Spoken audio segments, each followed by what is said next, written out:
Hey, tonight we are going to explore the forgotten rhythms of early American life.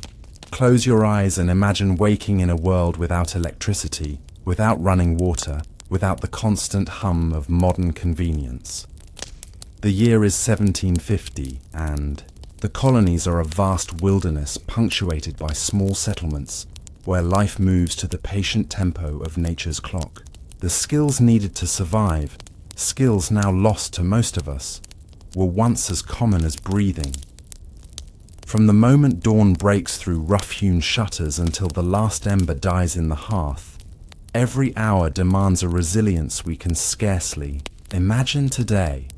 This journey isn't about romanticizing the past, but understanding the profound gap between their daily existence and our own.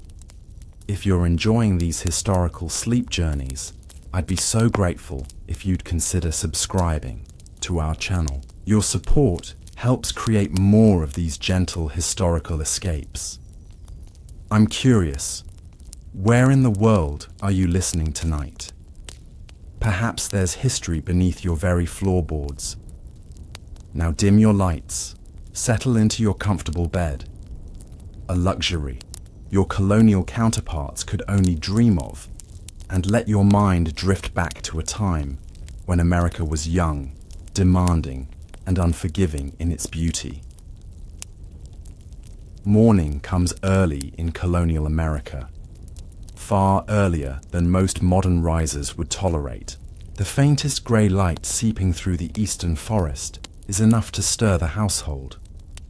There are no alarms except necessity itself. To waste daylight is to waste life. In a small timber frame house in Massachusetts, 1751, the Goodwin family begins to stir beneath their woolen blankets.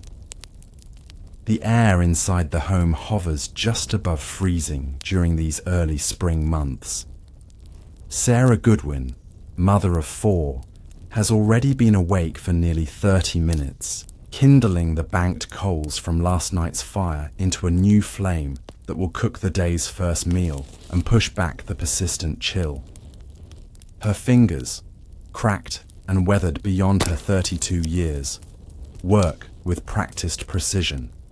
This morning, ritual is one she has performed thousands of times, yet a moment's inattention could mean failure, forcing the family to borrow fire from a neighbor, a minor embarrassment in such a close-knit community.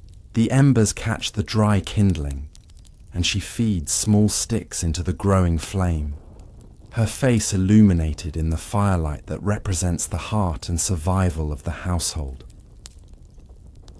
Her husband Thomas rises next, pulling on woolen stockings and leather shoes that have been patched so many times that little of the original material remains. There are no lazy mornings stretching into midday, no leisurely cups of coffee while scrolling through news. His body, lean and sinewy from constant labor, knows no other schedule than this, rising with the light, working until darkness makes work impossible. He will labor for 14 hours today, as he does every day except the Sabbath, when work ceases for worship but not for rest. The children, ages 12, 9, 7, and 4, require little prompting to rise. From the youngest age, they have been conditioned to the rhythm of colonial life. Young Benjamin, the eldest boy, sleeps with his clothes nearby, ready to help his father with morning chores. Elizabeth, the eldest daughter, immediately moves to assist her mother, her small hands already skilled at tasks that modern children would find baffling or impossible. The younger children, Jonathan and Mary, know their responsibilities too, gathering eggs, fetching water, sorting dried beans for the day's meals. Breakfast is simple: cornmeal mush cooked in the cauldron that hangs permanently over the fire. Sarah stirs in a small amount of precious molasses, a luxury afforded only because Thomas occasionally works at the docks unloading cargo ships. There is neither coffee nor tea for common families like theirs. Those remain expensive imports, particularly since the Navigation Acts restricted colonial trade. Instead, they drink cider, pressed last autumn, and now slightly fermented, providing both hydration and calories for the work ahead. The family eats quickly, seated on simple wooden benches pulled up to a trestle table. There is little conversation. Early Americans did not view meals primarily as social occasions, but as necessary refueling. Thomas discusses the day's work with Benjamin, who listens attentively. The boy has been apprenticed to his father in farming and carpentry since he was 6 years old. By 12, he is already expected to work nearly a full adult schedule.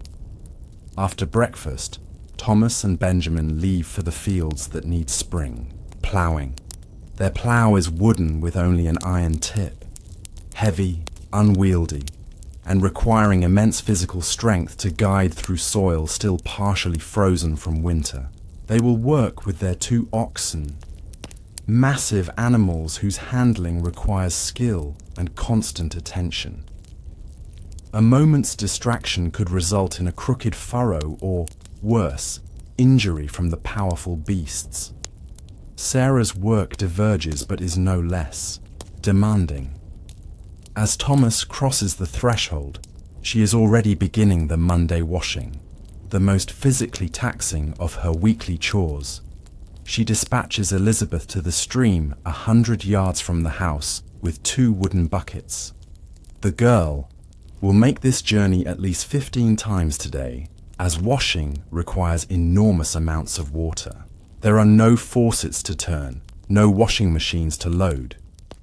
Each garment must be scrubbed by hand on a ridged washing board, using soap that Sarah herself made months ago from rendered animal fat and lye leached from wood ashes. The lye is caustic, burning Sarah's hands despite her calluses. She works methodically, soaking, scrubbing, rinsing, and wringing each garment before hanging it on lines strung across the yard. By midday, her back aches fiercely from bending over the wash tubs. Her hands are raw, and she has accomplished only half the washing. This is just one of a dozen major tasks she must complete today. While Sarah washes, she keeps watchful eyes on 4-year-old Mary, who sits nearby sorting beans for tonight's supper. Even at such a tender age, idleness is not permitted. Colonial children were integrated into the household economy as soon as they could perform simple tasks.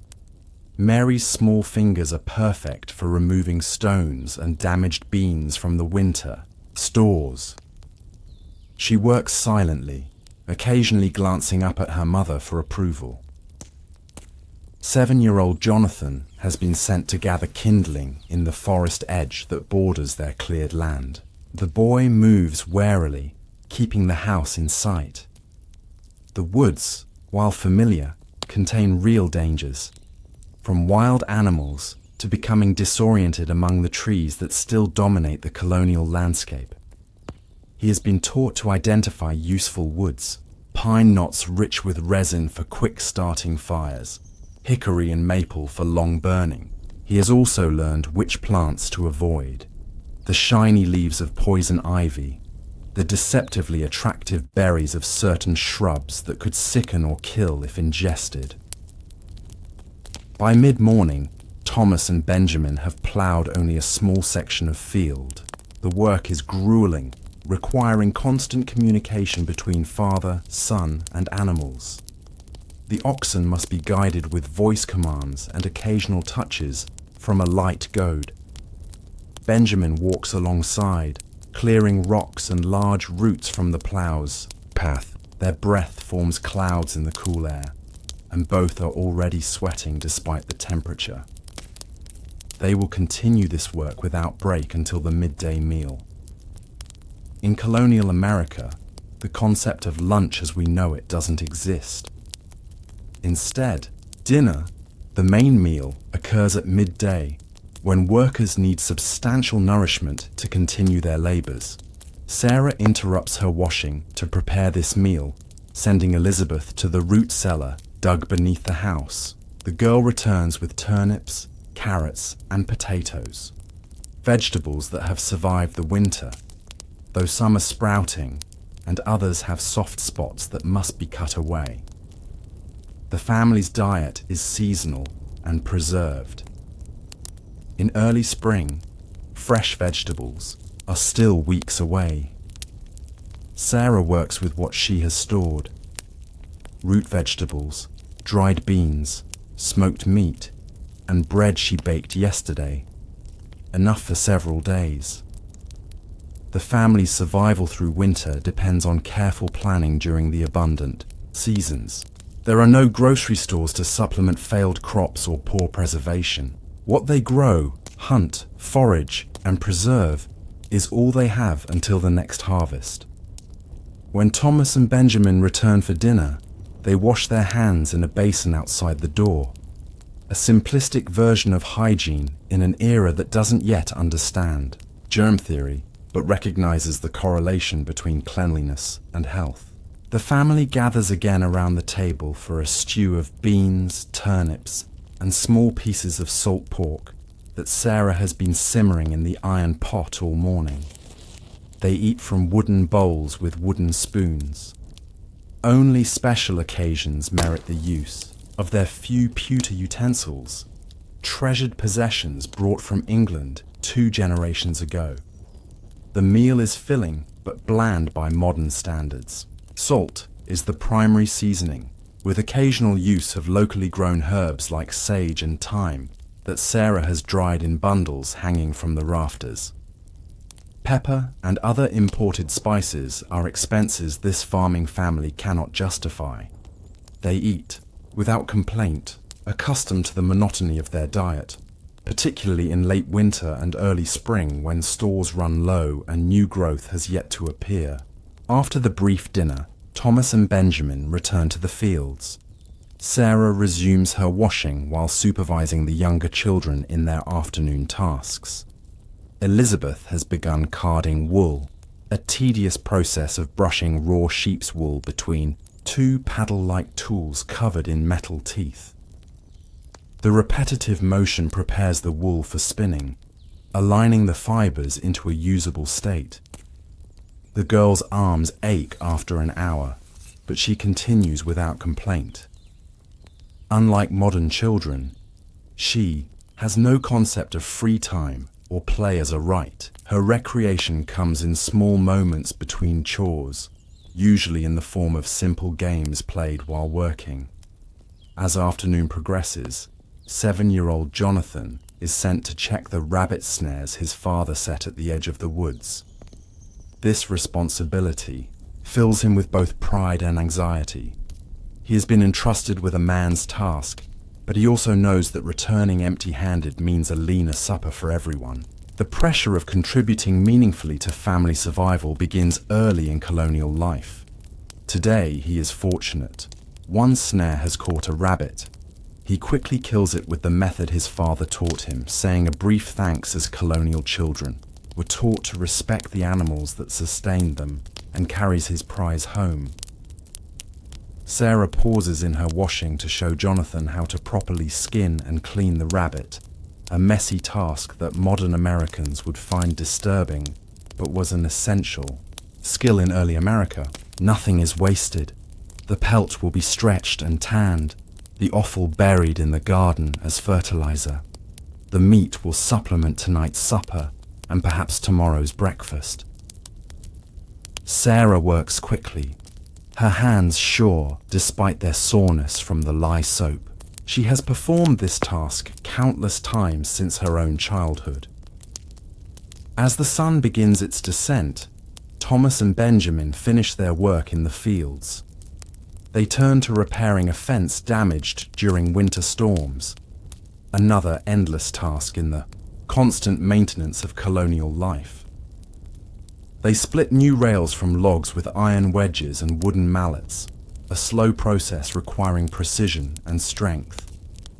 A miscalculated strike could send dangerous splinters flying or break the wedge. They work methodically, their conversations sparse and practical. Inside the house, Sarah has finished the washing and moved on to the spinning wheel. This constant production of thread is necessary for the family's clothing. Nearly everything they wear must be made by hand from raw materials. She spins for an hour, her foot pumping the treadle in a hypnotic rhythm, before setting Elizabeth to continue while she prepares the evening meal.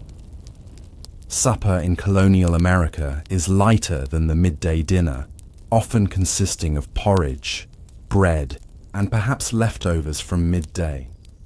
Tonight, the family is fortunate to have rabbit meat to add to their beans.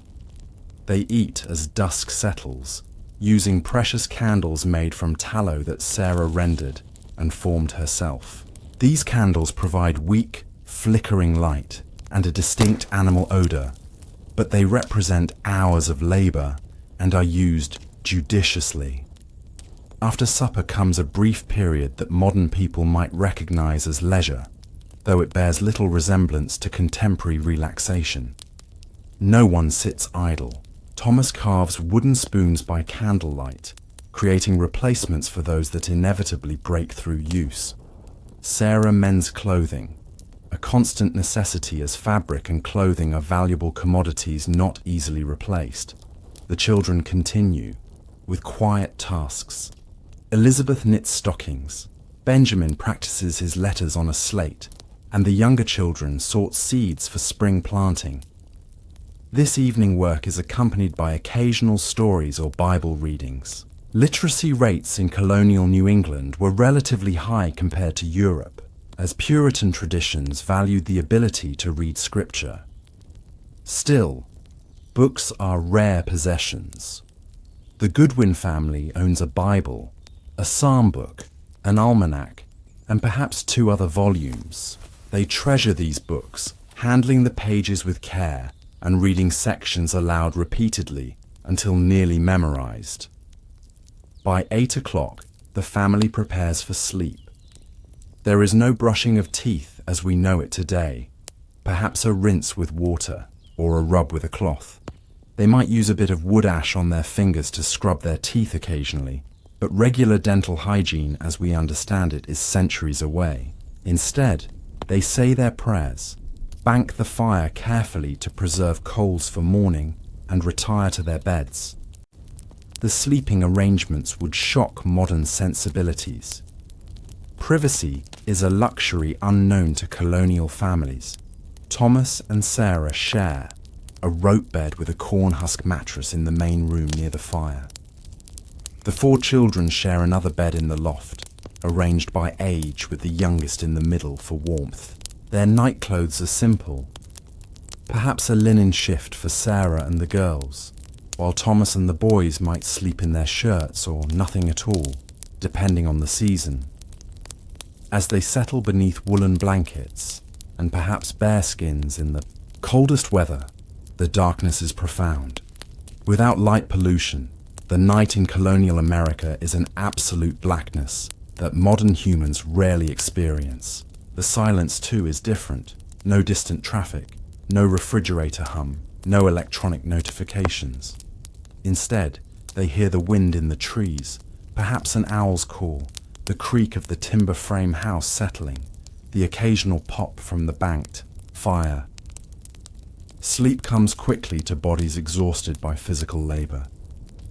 They do not toss and turn with digital overstimulation or lie awake worrying about email. Their concerns are immediate and existential: weather, crops, health. But they accept these worries as the natural condition of existence. There is no expectation that life should be easy or comfortable. They will sleep until the fire needs tending in the night, a responsibility that often falls to Thomas or Sarah, who have developed an almost supernatural awareness of the fire's rhythm. One of them will rise in the pitch darkness, add wood to the coals, and return to bed without fully waking. This brief interruption follows the biphasic sleep pattern common before industrial lighting.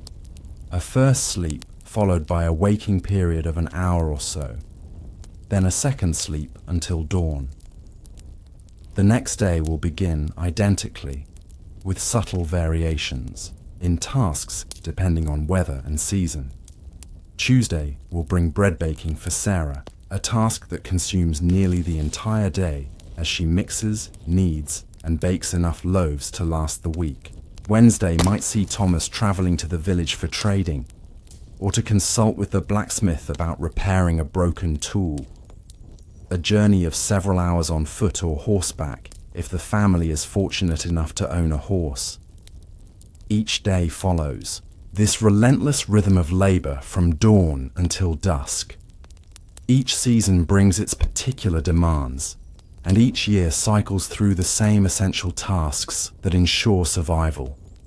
There are no weekends, no vacations, no retirement. There is only the work of staying alive and, if fortunate, slightly improving one's circumstances over decades of effort. Illness in this world presents terrifying challenges. When 7-year-old Jonathan wakes one morning with a high fever, Sarah's heart clenches with familiar dread. Modern parents might reach for a thermometer, children's fever reducer, and if necessary, antibiotics. Sarah has none of these. Instead, she relies on herbal knowledge passed through generations of women. Catnip tea to induce sweating, willow bark for pain and fever, perhaps a poultice of mustard if his chest becomes congested. She tends him constantly while somehow maintaining her other duties. The nearest doctor might be days away and, with medical science still in its infancy, could offer little more than Sarah's home remedies. Bloodletting, purging, and blistering, common medical practices of the era, often did more harm than good.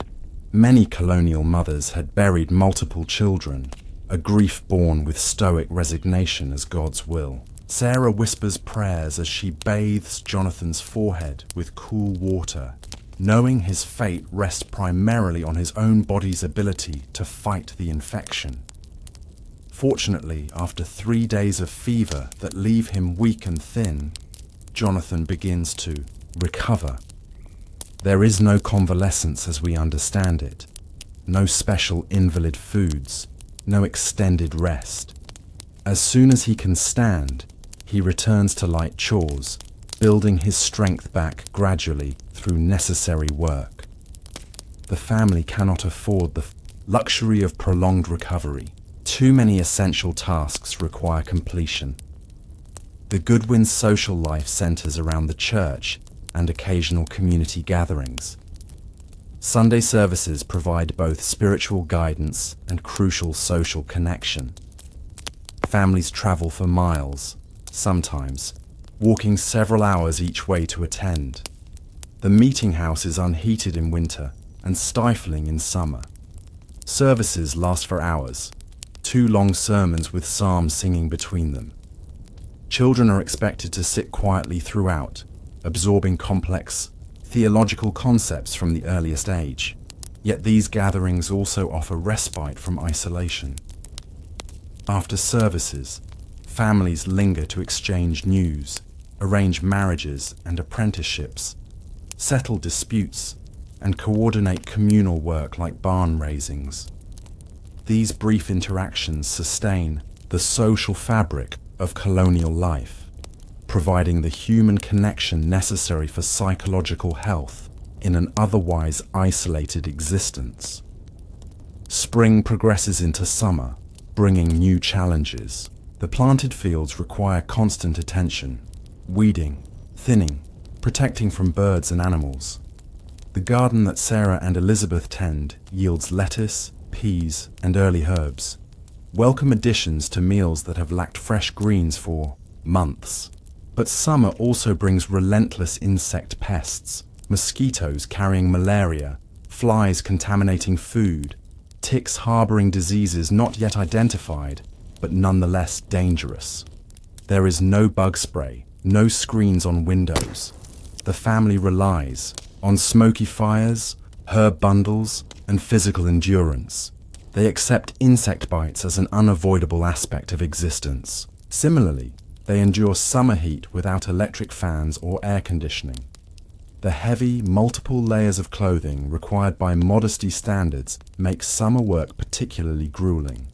Sarah and the girls wear long linen shifts beneath woolen dresses, covered by aprons and caps regardless of temperature. Thomas and Benjamin work in long sleeves and often waistcoats, removing outer layers only during the most strenuous tasks. By midsummer, the daily schedule extends even longer with the increased daylight. The family rises at first light, now before 5 a.m., and works until dusk, which might be 9 p.m. These extended hours are necessary to complete the additional tasks summer brings: haying, berry picking, herb gathering, and vegetable preservation. Sarah spends days blanching, drying, and pickling summer's abundance for winter use. The kitchen becomes unbearably hot as she keeps the fire burning to boil pickling brine and process preserves. She works through dizziness and heat exhaustion, knowing winter hunger awaits any family that fails to properly store summer's bounty. The children's responsibilities increase with the summer workload. Even 4-year-old Mary now spends hours picking berries, her tiny fingers stained purple with juice. Elizabeth, at 12, has essentially become a second adult woman in the household, capable of managing most cooking and textile production tasks. Benjamin works alongside his father from sunrise to sunset, his adolescent body developing the wiry strength necessary for colonial survival. As autumn approaches, work intensifies further with harvest and slaughtering. The family rises even earlier, working frantically to gather crops before early frosts. Every able body participates. This is the critical time determining whether they will eat adequately during the coming winter or face the slow starvation that periodically claimed colonial lives. Slaughtering time presents particularly grueling work. Thomas and neighboring men move from farm to farm, killing and processing pigs that are fattened all summer. The women work equally hard, rendering lard, making sausage, salting and smoking meat. Children help by hauling water, cleaning intestines, for sausage casings and stirring rendering pots. The metallic smell of blood mingles with wood smoke and salt. Everyone works with focus and efficiency. Meat spoils quickly, and nothing can be wasted. By the first snowfall, the Goodwin family has secured their winter provisions: smoked meat hanging from rafters, root vegetables in the cellar, dried beans, and corn in sacks, preserved fruits, and pickles in crocks. They have repaired the house, banking the exterior walls with straw and earth for insulation. They have cut and stacked enough firewood to last through winter's worst, though they know February might find them venturing out in snow to fell more trees if the winter proves severe. Winter brings different, but no less demanding work. The family moves indoors, focusing on repairs, textile production, and woodworking. Sarah and Elizabeth spin and weave constantly, producing the fabric for next year's clothing. Thomas and Benjamin craft furniture, tools, and household implements. The younger children card wool, wind thread, and assist with indoor chores. Winter evenings last longer, creating more time for the family to work by firelight. They might enjoy occasional storytelling, music on a simple wooden flute, or Bible reading during these extended evenings, but idle hands remain unacceptable. Even during these leisure activities, fingers stay busy with mending, whittling, knitting, or other productive tasks. The winter cold penetrates their home despite all precautions. They sleep wearing caps to protect their heads from freezing temperatures. Mornings often find a skim of ice in the water bucket inside the house. Getting out of bed requires significant willpower, but necessity drives them. The fire must be tended, animals fed, survival ensured for another day. This then is the reality of early American life, a constant cycle of essential labor performed, without modern conveniences. From our contemporary perspective, Perhaps the most striking aspect is not the physical hardship, but the absolute necessity of practical knowledge. Every adult possesses skills that few modern people can claim. The ability to transform flax plants into linen clothing, to preserve food without refrigeration, to build shelter from raw forest materials, to navigate without maps or GPS, to treat illness without pharmaceuticals. Children grew up immersed in this world of practical competence, learning by observation and incremental responsibility until they possess the complete skill set necessary for independent survival. By 12 years old, most colonial children could perform most tasks required for household management. By 16, they were fully capable adults by their society's standards, often already establishing their own households. This world demanded physical resilience, practical knowledge, and psychological endurance that few modern Americans could muster. The constant labor, physical discomfort, limited diet, and omnipresent awareness of mortality created human beings fundamentally different from ourselves. Not superior or inferior, but adapted to realities we can scarcely imagine. As we lie in our temperature-controlled homes, scrolling on devices that connect us instantly to global information, it becomes difficult to truly comprehend the lived experience of our colonial ancestors. The past is indeed a foreign country, one whose borders modern people would find challenging, perhaps impossible to cross. The skills that were common then have become specialized historical knowledge now. The physical endurance that was universal then must be deliberately cultivated now. Perhaps this glimpse into colonial daily life offers not just historical perspective, but a moment to consider which skills and strengths we might have lost, and which new capacities we have gained. Our ancestors would likely find our technological capabilities magical, our medical advances miraculous, our abundance unimaginable. Yet they might also recognize what constant convenience has cost us, the deep satisfaction of essential self-reliance, the intimate connection to seasonal rhythms, the profound interdependence of close communities bound by necessity. As winter eventually yields to spring, the Goodwin family begins another annual cycle, sowing, tending, harvesting, preserving, the ancient rhythm of human survival. They do not conceptualize their lives as difficult or deprived. This is simply life as they know it, containing moments of simple joy amid the necessary labor. Sarah hums as she kneads bread, finding meditative peace in the repetitive motion. Thomas feels quiet pride watching seedlings emerge in straight furrows. The children play brief, imaginative games while picking berries, their laughter carrying across the clearing.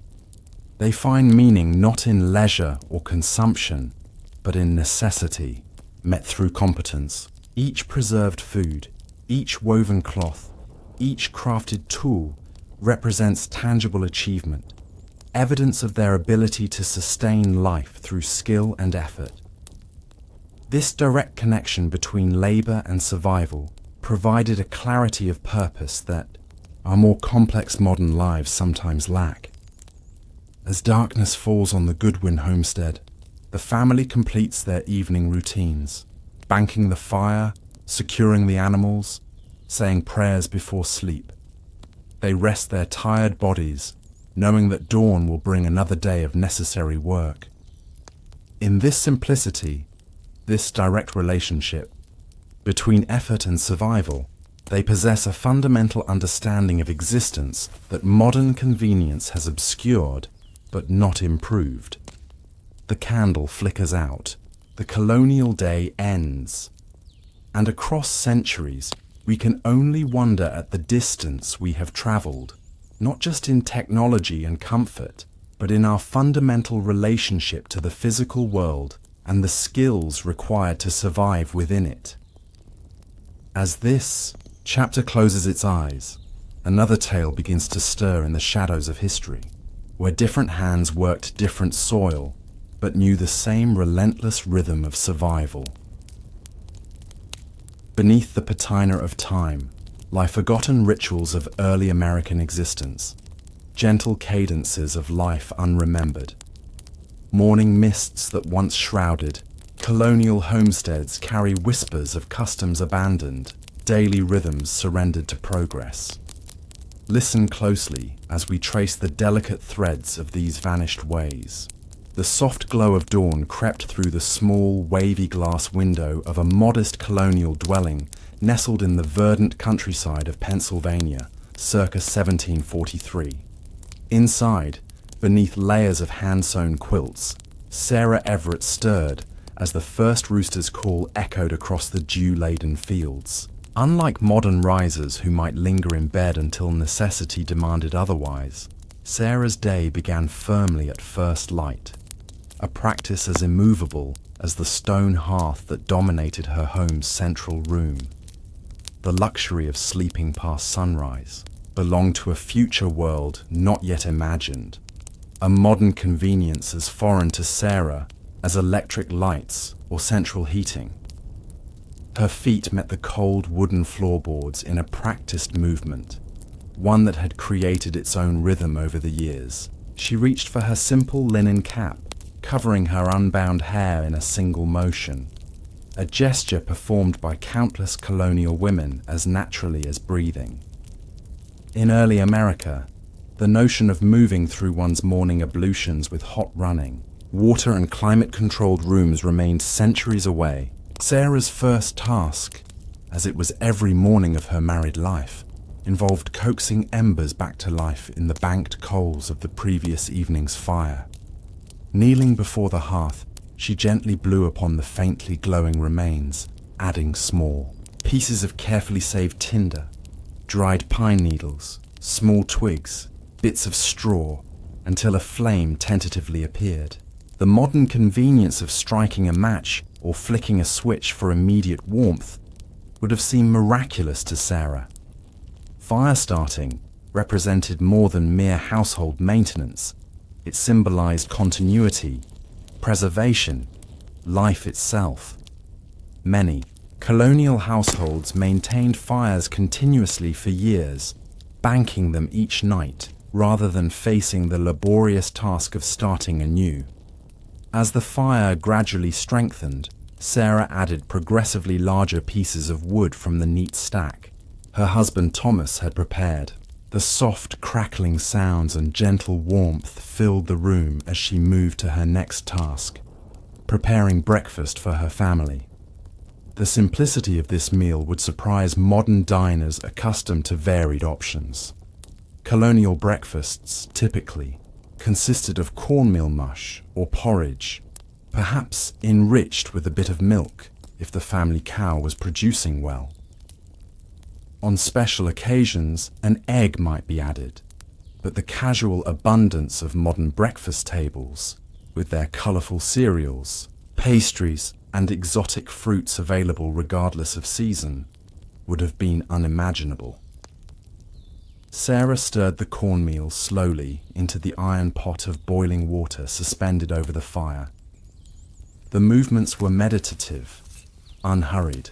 Time in colonial America flowed differently, not segmented into rigid blocks scheduled around meetings or commitments, but rather guided by natural rhythms and seasonal demands. Meals were prepared with ingredients cultivated by one's own hands or bartered from neighbors. The connection between sustenance and personal labor remained direct, unobscured by packaging or processing. Thomas entered from the lean-to, where he had already completed the morning milking. He carried a wooden bucket, a thin layer of cream already beginning to rise to the surface of the fresh milk. Their two children, Benjamin aged 9 and Elizabeth aged 6, descended from the loft where they slept, their footsteps on the ladder announcing their arrival before their tousled heads appeared. Unlike modern children who might require coaxing, to begin their day, colonial offspring understood their integral role in the household's functioning from their earliest years. Breakfast proceeded without conversation beyond what was necessary. The luxury of idle morning chatter belonged to later centuries. Each family member ate from wooden bowls with simple wooden spoons. The notion of specialized breakfast dishware or implements would have seemed an incomprehensible extravagance. Modern diners accustomed to scrolling through news or checking messages during meals would find the focused, utilitarian approach to eating both foreign and possibly unsettling in its simplicity. As the pale winter sun climbed slightly higher, the family dispersed to their respective tasks. Thomas prepared for a day of field clearing, the never-ending work of transforming wilderness into cultivated land. The physical demands of this labor exceeded anything experienced by most modern workers. Without powered equipment, every tree was felled by hand, every stump painfully extracted with simple tools and draft animals. The caloric expenditure of such work required the constant intake of substantial meals, yet another aspect of colonial life that separated it from our more sedentary existence. Benjamin accompanied his father, already learning the skills he would need as an adult. The concept of childhood as a protected period of play and education had not yet fully formed in colonial America.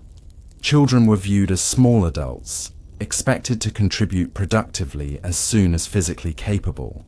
Their education consisted primarily of practical knowledge transmitted directly through observation and gradually increased participation in adult tasks.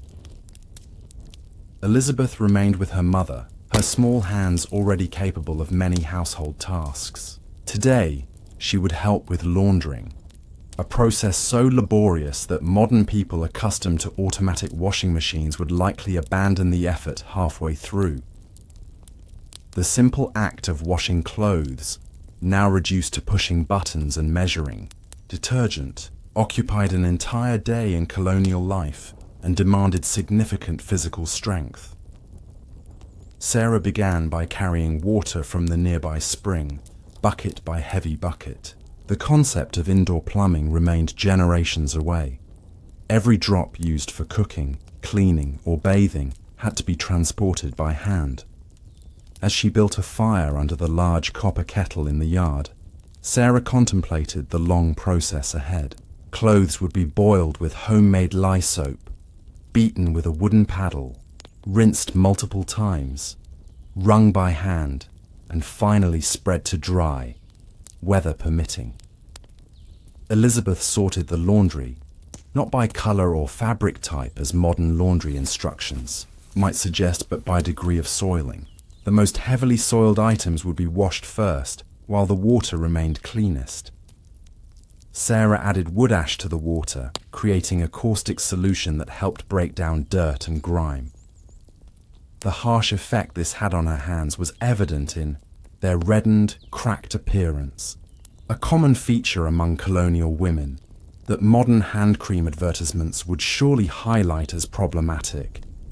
As she worked the clothes with a wooden stick, careful not to burn herself on the kettle's edge, Sarah's thoughts drifted to the mending that would follow once the garments dried. Clothing represented major investments of time and resources in colonial America. Each piece was worn until repairs became impossible, then transformed into other useful items, smaller garments, quilting pieces, or finally, rags. The modern concept of seasonal wardrobes or discarding slightly worn items would have seemed not just wasteful, but morally suspect.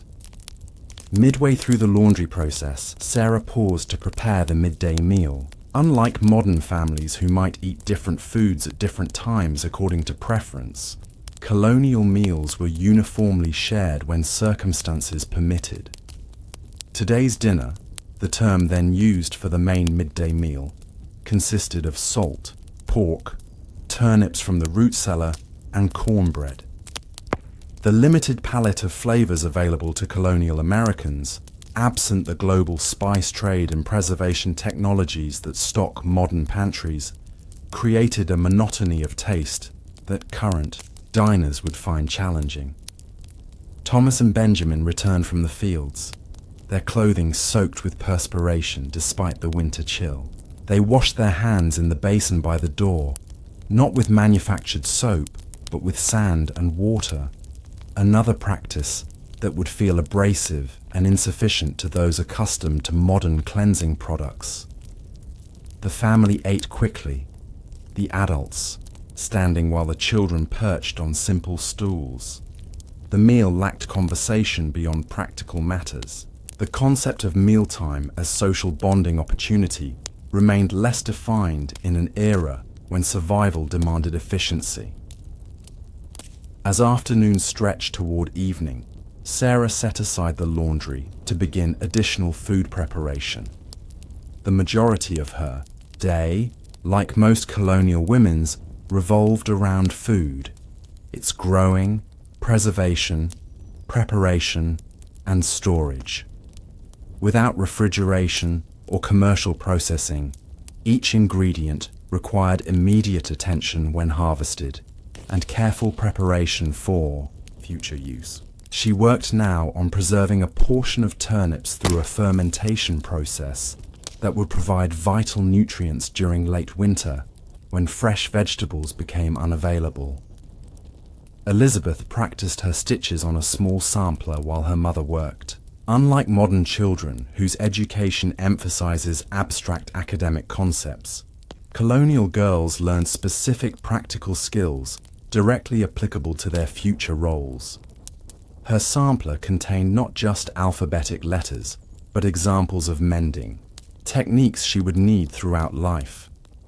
Nearby, a hornbook hung on a peg, a wooden paddle containing the alphabet and basic prayers protected by a thin sheet of transparent horn. The closest thing to a textbook available to most colonial children. As daylight began to fade, the rhythm of work shifted again. Thomas and Benjamin returned from the fields, this time to work on indoor tasks. The shorter winter days meant transitioning to activities that could be completed by firelight.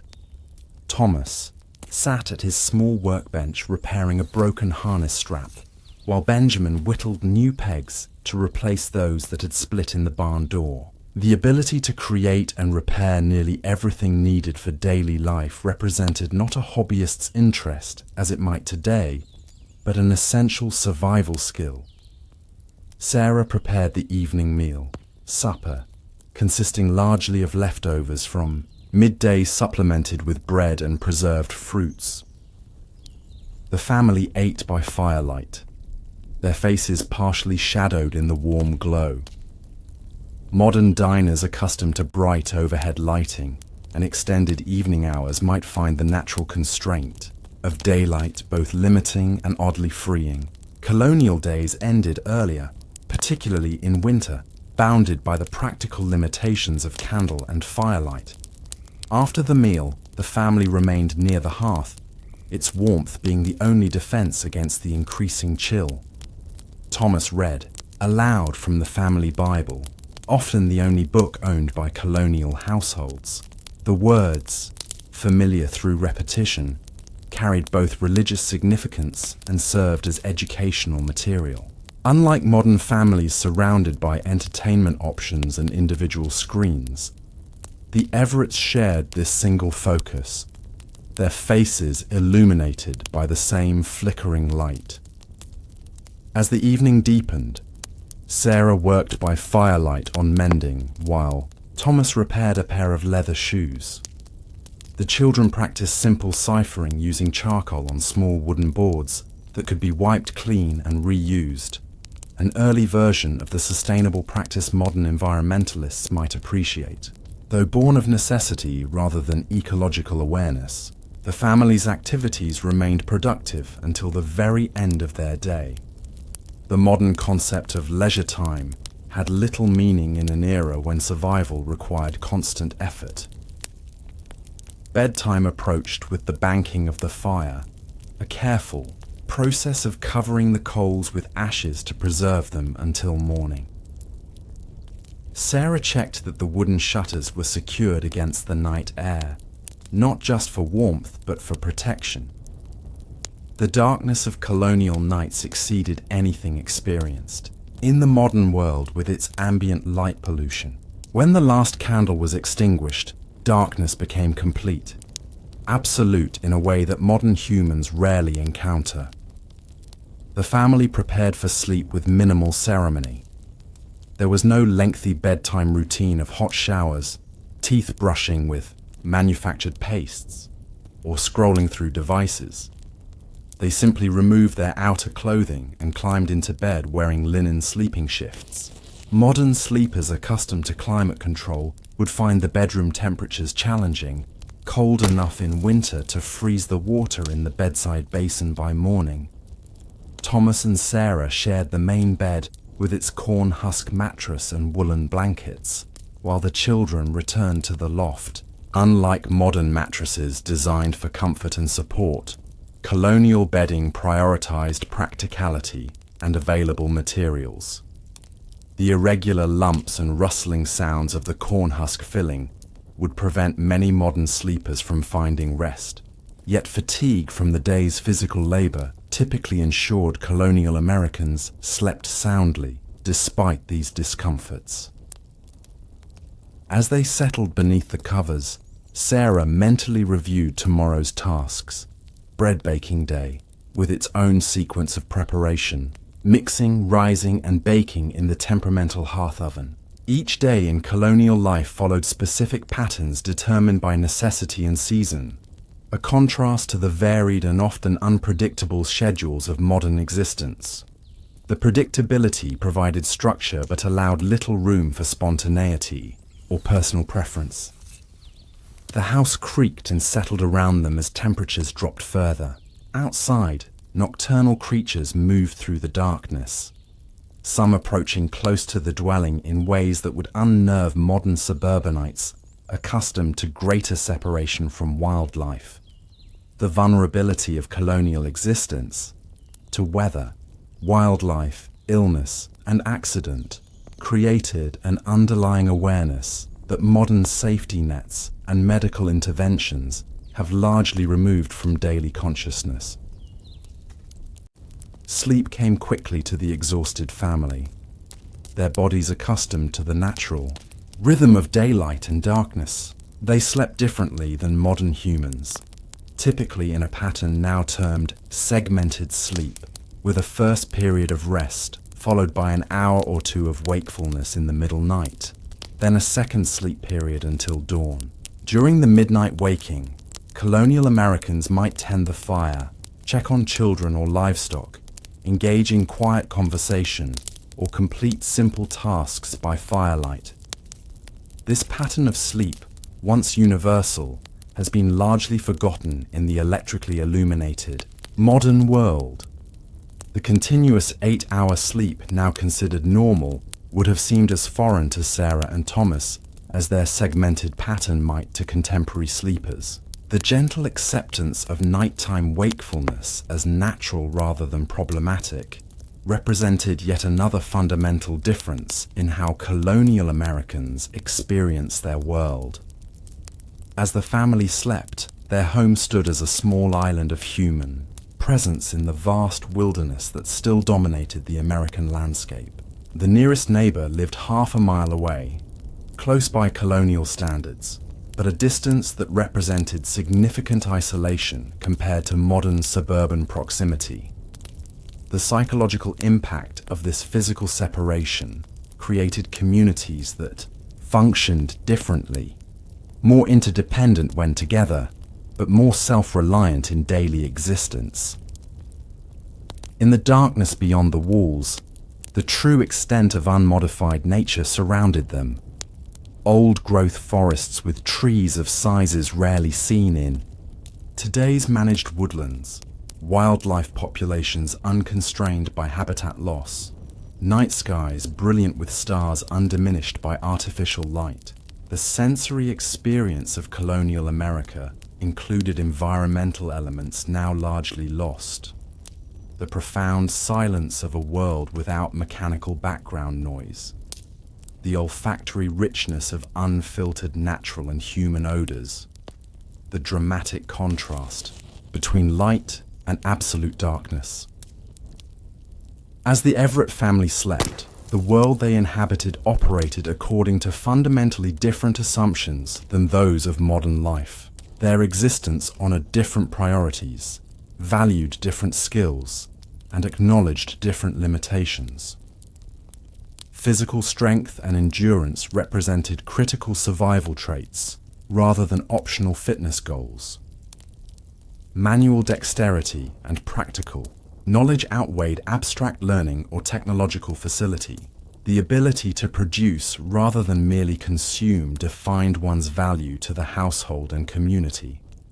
Morning would arrive, bringing another day structured around immediate needs: food, warmth, shelter maintenance, and seasonal agricultural demands. Unlike modern schedules built around arbitrary work hours, entertainment options, or social engagements, colonial time followed the dictates of immediate necessity and natural rhythms. This connection to essential requirements created a clarity of purpose often missing in contemporary existence. Several miles away, in the small colonial town that served as the region's trading center, a different version of early American life unfolded. Here, craftsmen and merchants lived in closer proximity, though still surrounded by wilderness beyond the town limits. The cooper, John Harmon, also rose with the dawn, though his daily pattern followed the specific requirements of barrel making rather than agriculture. His specialized skills, developed through a 7-year apprenticeship beginning in childhood, represented the deep expertise required when each item was created by hand rather than mass-produced. In his workshop adjacent to his home, John selected wooden staves already cut and partially shaped. Each piece had been carefully split rather than sawn to follow the natural grain of the wood, increasing strength and preventing leakage in the finished barrel. Modern manufacturing, with its emphasis on speed and uniformity, would find such methods inefficiently time-consuming, yet the resulting products often outlasted several human lifetimes when properly maintained. John's wife Mary managed their household with the same attention to essential needs that guided Sarah Everett's days, though town life offered certain communal advantages. Access to the town well eliminated the need to carry water from distant sources. Proximity to neighbors provided greater opportunities for shared labor and specialized services. Their children attended a small dame school operated by the minister's widow, receiving basic literacy instruction alongside their practical education at home. The town's main street featured a handful of specialized businesses: a blacksmith whose rhythmic hammering provided a constant background cadence, a small general store stocking imported goods and serving as a mail collection point, a tavern offering food and lodging to travelers, and a handful of other craftsmen's workshops. The limited commercial options would seem desperately inadequate to modern consumers accustomed to endless choice. Yet they provided everything considered necessary within the period's expectations. Mary Harmon's morning included a visit to the general store, where she exchanged freshly churned butter for store credit rather than currency, a common practice in an economy where actual coins remained scarce. The storekeeper, Nathan Wells, recorded the transaction in his ledger with careful notations about weight and quality. Credit systems based on community standing and personal accountability functioned where modern banking infrastructure did not yet exist. The store's inventory hung from ceiling beams and filled shelves along the walls. Imported textiles, metal, goods, sugar and spices, small luxuries from distant ports. Compared to modern retail experiences, the selection remained minimal and seasonally unreliable.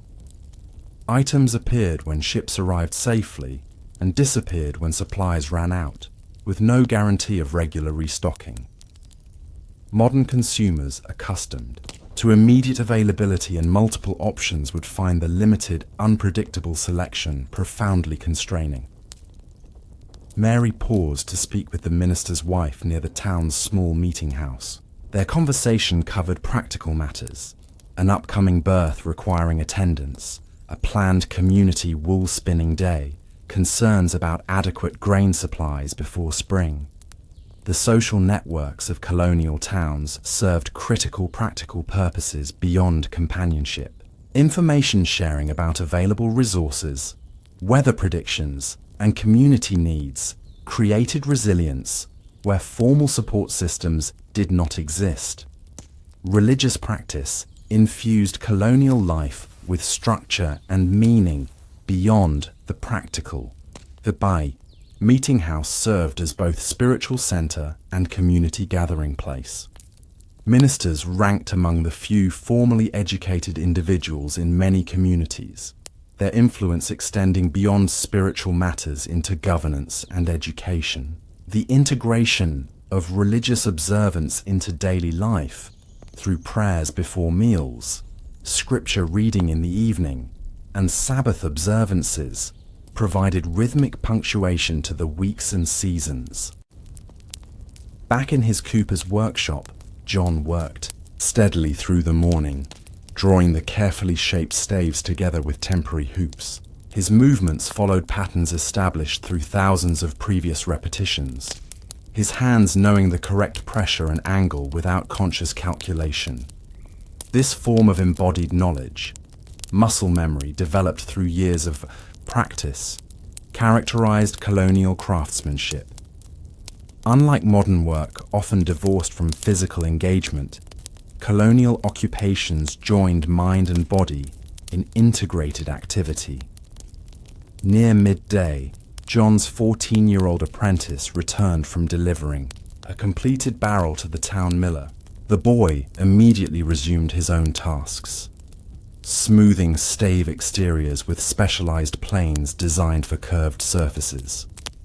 The relationship between master craftsman and apprentice created a direct transmission of knowledge, largely replaced in the modern world by institutional education and training programs. The boy lived with John's family, his labor exchanged for instruction, room, and board, until he gained sufficient skill to establish his own shop.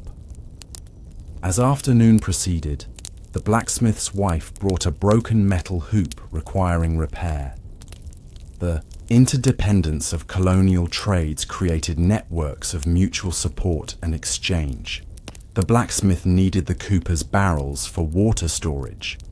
The cooper needed the blacksmith's metal hoops. Each specialized role fulfilled essential functions within the community, creating a web of relationships based on practical necessity rather than optional association. The rhythms of town life incorporated periodic disruptions unknown in modern experience. The arrival of a post rider might bring months-old news from distant cities or long-awaited letters from separated family members. Court days transformed the town atmosphere as surrounding rural residents gathered for legal proceedings. Commerce and social connection. Militia training days combined military preparation with community celebration in a unique colonial institution. These punctuating events created anticipated breaks in the otherwise consistent patterns of daily existence. As daylight began to fade, John completed his day's work by carefully stacking the partially assembled barrels, where they would continue to dry and settle. The apprentice swept wood shavings from the packed earth floor, gathering the larger pieces for kindling. Nothing went to waste in colonial production. Wood scraps became fuel, metal fragments were reforged, food scraps fed livestock or enriched garden soil. The necessity-driven conservation practices of colonial Americans would impress modern environmentalists, though they stemmed from economic constraints rather than ecological awareness. The evening brought similar patterns of firelight activities, In the Harmon household to those in the Everett home, reading, mending, handcrafts and conversation. Town residents might occasionally gather in neighbours' homes or at the tavern for social interaction, though always with awareness that tomorrow's work would begin at dawn, regardless of evening activities. The modern expectation of entertainment, as a daily right rather than occasional privilege, had no place in colonial understanding. Miles from both the Everett farm and the colonial town, a third variation of early American life unfolded on the genuine frontier. Here, the tenuous nature of European settlement became most apparent. Thomas Miller had established his small homestead just 18 months earlier, the clearing around his crude cabin still surrounded by primeval forest on 3 sides. The isolation of his situation would prove psychologically unbearable to most. Modern individuals accustomed to constant human contact and communication technology. Thomas's wife Rebecca had not seen another woman in over 2 months. Their nearest neighbours, the Simmons family, lived 4 miles away, a significant journey through difficult terrain. The profound isolation shaped every aspect of frontier existence, requiring levels of self-sufficiency beyond even those of established colonial communities. Medical knowledge, craft skills, defensive capabilities, all needed to reside within the individual or small family unit, rather than being distributed among specialists. The Miller cabin consisted of a single room with a dirt floor and chinked log walls. Compared to established colonial homes with their separate spaces and basic comforts, frontier dwellings emphasized immediate shelter requirements over comfort or specialization. A single iron pot served multiple cooking functions. A rough-hewn table and bench provided the only furniture beyond the sleeping platform. Modern visitors would find the accommodation shockingly primitive, lacking even the basic amenities of established colonial homes. Rebecca's days included not only typical colonial women's work, but also tasks normally performed by specialized craftspeople in more settled areas. She made candles from carefully rendered bear fat, rather than imported wax or tallow. She prepared hides for leather using brain tanning techniques learned from native contacts. The necessity of extreme self-reliance created frontier women whose practical skills extended far beyond those expected of their more settled counterparts. Thomas spent the winter day improving their shelter, adding a lean-to storage space using saplings and pine boughs. The progressive enhancement of frontier homesteads reflected priorities different from modern construction, with its emphasis on immediate completion. Frontier builders accepted initial discomfort while making gradual improvements as time and resources permitted. The concept of moving into a fully finished dwelling represented an unimaginable luxury. Food preservation dominated frontier thinking year-round, especially in remote areas where failed crops or unsuccessful hunts could not be remedied through purchase. The miller's cabin featured multiple venison haunches hanging from rafters, underwent a specialized smoking process that would preserve the meat through winter. Baskets contained dried berries, wild onions, and other foraged plant foods. Knowledge of the natural environment, which plants provided nutrition, which had medicinal properties, which should be avoided, represented essential survival information rather than specialized botanical interest. The frontier existed not just as a physical location, but as a psychological space where European and indigenous cultures met, sometimes peacefully, sometimes violently. Thomas maintained cautious trading relationships with members of the local indigenous nation, exchanging metal goods and woven textiles for furs and food knowledge. These intercultural contacts proved essential for European survival in unfamiliar environments. though colonial narratives often minimize this dependency. As darkness fell particularly early in the deep forest surrounding their clearing, Thomas and Rebecca completed their day's necessary tasks by firelight. Their conversation focused entirely on practical matters, weather predictions, supplies, requiring replenishment, plans for expanding their cultivated area in spring. The frontier allowed little space for abstract discussion or recreational activities. Each day's survival represented achievement enough without additional accomplishment. The night brought sounds unfamiliar to modern ears: wolves howling in nearby hills, the occasional screech of hunting owls, the continuous chorus of insects, and amphibians in warmer months. The frontier demanded comfort with natural soundscapes, now largely absent from human experience. The psychological impact of this immersion in non-human environments shaped frontier mentality in ways difficult for contemporary minds to fully comprehend. Throughout all variations of colonial American experience, agricultural, town, and frontier, certain common elements emerged that separated this historical period from modern life. The relationship with time itself differed fundamentally. Hours passed unmarked by mechanical timepieces for most colonial Americans. Natural indicators, sun position, shadow length, hunger, fatigue, provided sufficient temporal guidance in a world where precision timing rarely mattered. The material simplicity of colonial life created different relationships with possessions.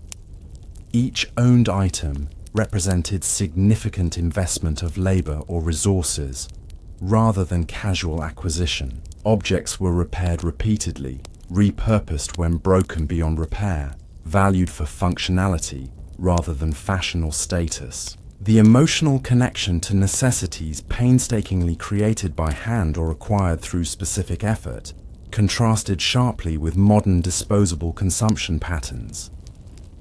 Perhaps most significantly, colonial Americans understood their existence as inherently precarious. Crop failures, disease outbreaks, injuries, severe weather, any could transform survival prospects overnight. This awareness created psychological resilience alongside practical preparation. Modern expectations of safety, medical intervention, and environmental control would have seemed not just unlikely, but incomprehensibly optimistic to early American sensibilities. As the colonial day concluded across these varied settings, the fundamental differences between historical experience and modern existence remained apparent. The physical endurance required for basic survival, the practical knowledge necessary for self-sufficiency, the acceptance of discomfort as normal, the limited choices in every aspect of life. These elements defined colonial American reality in ways that would indeed make it challenging for modern individuals to survive even a single day within its constraints. As this chapter closes its eyes, another tale begins to stir. The shadows of colonial memory fade into mist, while fresh whispers rise from forgotten pathways through time.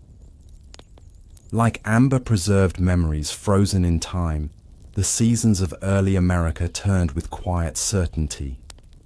Their patterns, etched into soil and soul alike, whispered secrets of a world where nature's clock governed all, where each snowfall and harvest moon carried weight beyond modern understanding. The morning sun cast its gentle golden rays across the dewy fields of the small settlement. It was early spring in the year 1738, and the land was slowly awakening from its winter slumber. Soft tendrils of mist rose from the earth, creating an ethereal blanket that hovered just above the ground. In the distance, a small wooden farmhouse stood solitary against the backdrop of ancient trees, their branches beginning to show the faintest hints of green buds. This was the home of the Miller family, settlers who had arrived from England nearly 10 years prior, establishing their lives in this untamed wilderness that would one day become part of the American nation. Thomas Miller stepped out onto the rough-hewn wooden porch, his weathered hands wrapped around a steaming clay mug filled with a bitter herb tea. The aroma of dried chicory roots steeped in hot water wafted through the crisp morning air as he surveyed his modest property. His gaze travelled across the newly ploughed field, where yesterday he had guided his wooden plough behind their single ox, preparing the soil for planting. The furrows stretched in neat, parallel lines, dark against the lighter earth, evidence of his labour that had begun before dawn and continued until dusk. Spring brought with it both promise and peril for the early American settler. Thomas knew this well, having survived 9 such cycles on this land. Each passing season had taught him patience and respect for the natural world that governed their existence so completely. The rhythms of his life were not dictated by clocks or calendars as we know them today, but by the subtle shifts in sunlight, the behaviors of animals, and the growth patterns of plants that signaled nature's intentions. Inside the simple one-room cabin, Sarah Miller stoked the cooking fire that had never fully died during the night. Keeping embers alive was essential, as starting a new fire was laborious and time-consuming. The cabin held none of the conveniences modern people take for granted. There was no running water, only what could be carried from the nearby stream in heavy wooden buckets. No electricity illuminated the darkness. Instead, precious tallow candles and the hearth fire provided the only light once the sun disappeared. The floor beneath Sarah's feet was packed earth, swept clean but forever dusty, nothing like the smooth, easily cleaned surfaces of contemporary homes. Their 2 young children still slept on their straw-filled mattress in the corner, huddled beneath layers of hand-sewn quilts that had been essential during the bitter winter months. Soon they would wake to begin their daily chores, for in this world, even children as young as 5 and 7 had significant responsibilities. There was simply too much work required for daily survival to allow for childhoods as we understand them today. Sarah added more kindling to the fire and hung a cast iron pot from the swinging crane over the flames. Into it went water and a handful of dried corn that had been carefully preserved from last year's harvest. The simple porridge would be their breakfast, perhaps flavoured with a precious pinch of salt if Thomas deemed the occasion worthy. Salt was among the many items that had to be carefully rationed or obtained through arduous trade journeys to distant settlements. As the morning progressed, gentle sunlight filtered through the oiled paper that covered the cabin's single window.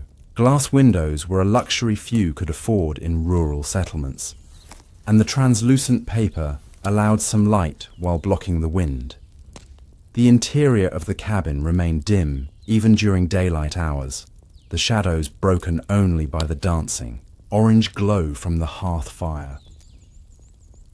Outside, Thomas began the day's labour by checking his simple traps set in the nearby forest edge.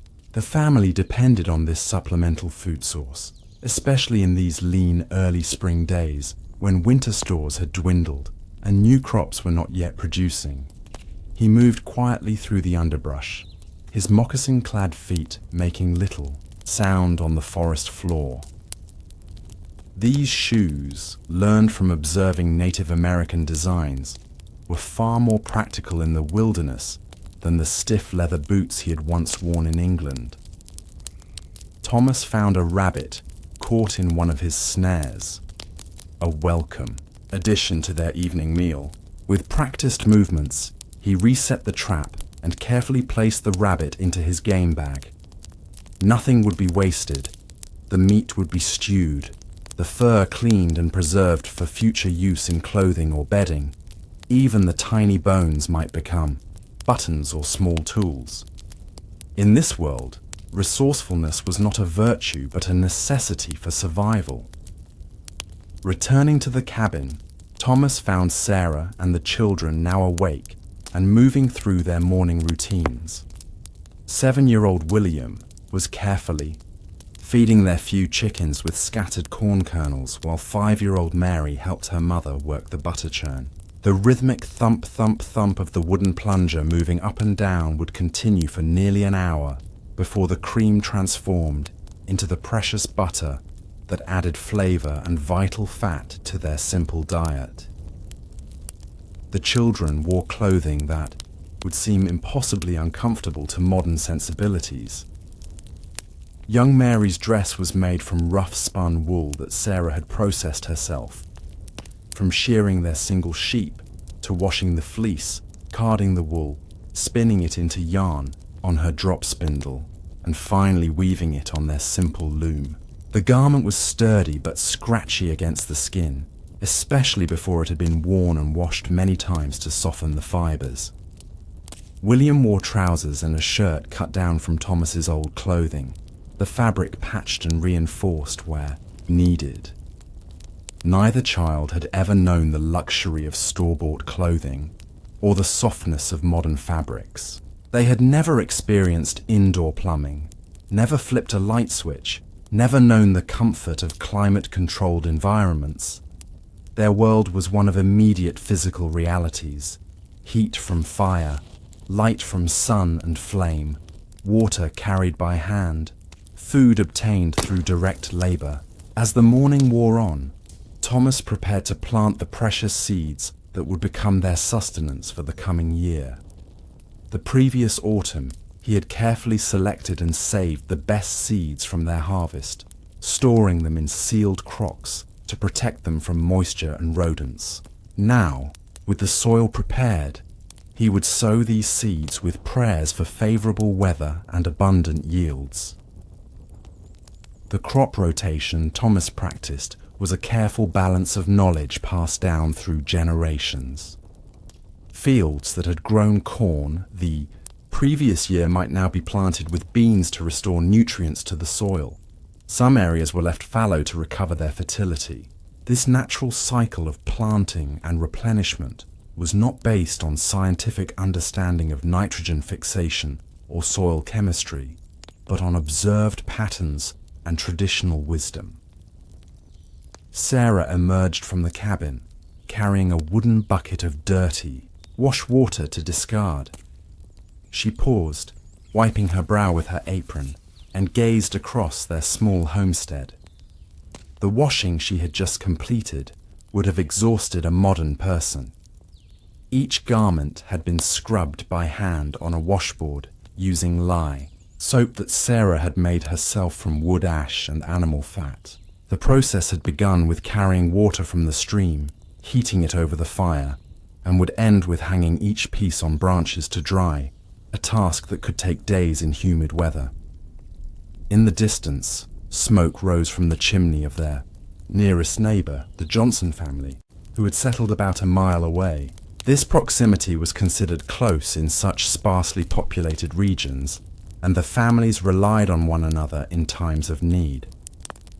Community was essential for survival, as no single family could possess all the skills and resources necessary for complete self-sufficiency. As midday approached, the family gathered for their main meal of the day. The table was set with wooden bowls and spoons carved by Thomas during the long winter evenings. There were no forks. These were still considered somewhat extravagant and unnecessary implements in rural settings. The meal consisted of the porridge, from breakfast, now thickened and enriched with bits of preserved vegetables from their root cellar. Though simple, the food required tremendous labor to produce. Every ingredient represented hours of work: planting, tending, harvesting, preserving. Nothing was purchased pre-prepared or packaged. There were no recipes with precise measurements. Cooking was knowledge passed from mother to daughter through observation and practice. Sarah knew by sight and feel when the consistency was right, when the bread was properly risen, when the preserve had cooked long enough to safely store. After the meal, William and Thomas returned to the fields. The boy would soon learn to guide the plough himself, a skill he would need as he grew into manhood in this agricultural society. Mary remained with her mother, learning the endless domestic skills required of women: spinning, weaving, sewing, cooking, preserving, herbal medicine, chicken keeping, dairying. Her education was entirely practical, focused on the knowledge she would need to eventually maintain her own household. As the afternoon progressed, Sarah carefully tended the kitchen garden near the cabin. Here grew the herbs and vegetables that would supplement their diet and provide medicinal remedies.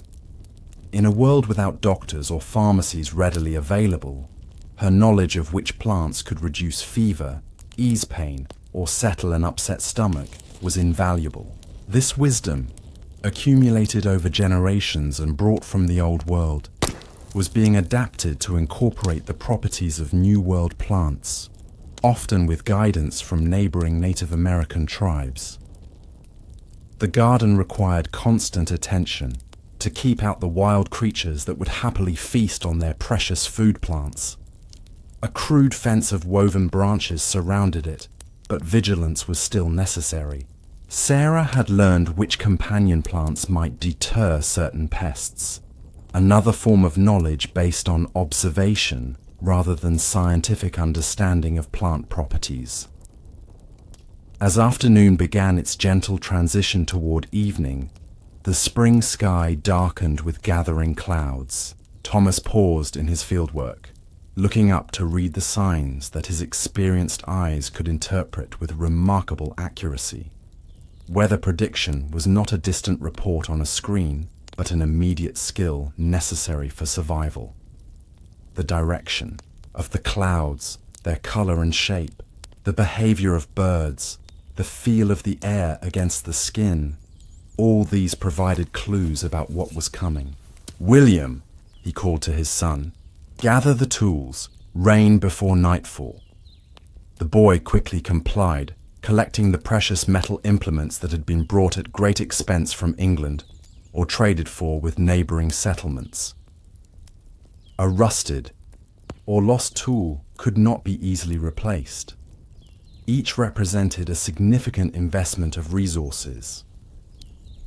As they worked, Thomas took time to point out the natural indicators that had informed his prediction: the way the wind had shifted, the distinctive formation of the clouds, the restless movement of the birds.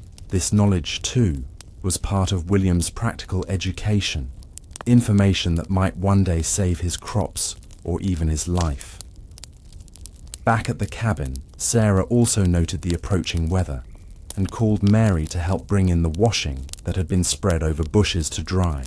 The girl carefully folded each piece, treating the family's limited clothing with the respect such valuable possessions deserved. Unlike modern children with closets full of garments, Mary owned only 2 dresses, one for everyday wear and one, slightly better one, for Sundays and special occasions. As the first raindrops began to fall, the family retreated to the shelter of their cabin. The sound of rain on the wooden roof created a soothing rhythm overhead. Thomas took the opportunity to mend a broken chair, carefully fitting the pieces together and securing them with wooden pegs. Metal nails were precious commodities, used sparingly and often saved from older structures to be reused.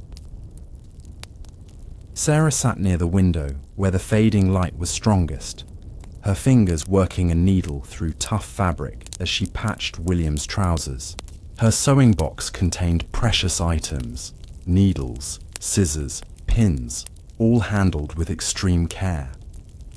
A broken needle could not be replaced until the next trading opportunity arose, perhaps months in the future. The children occupied themselves with simple wooden toys Thomas had carved during winter evenings.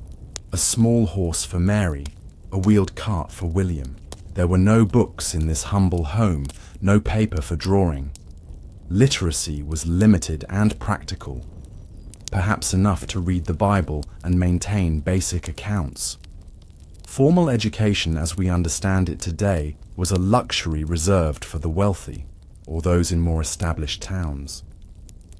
As daylight faded, Sarah lit a single precious candle. These were made during autumn from carefully saved animal tallow, or, if they were fortunate, beeswax from their hives. Each candle represented hours of work and was burned judiciously. Most evenings, the family would sit by firelight alone, their activities limited by its glow. Even with the candle, the cabin remained dim by modern standards.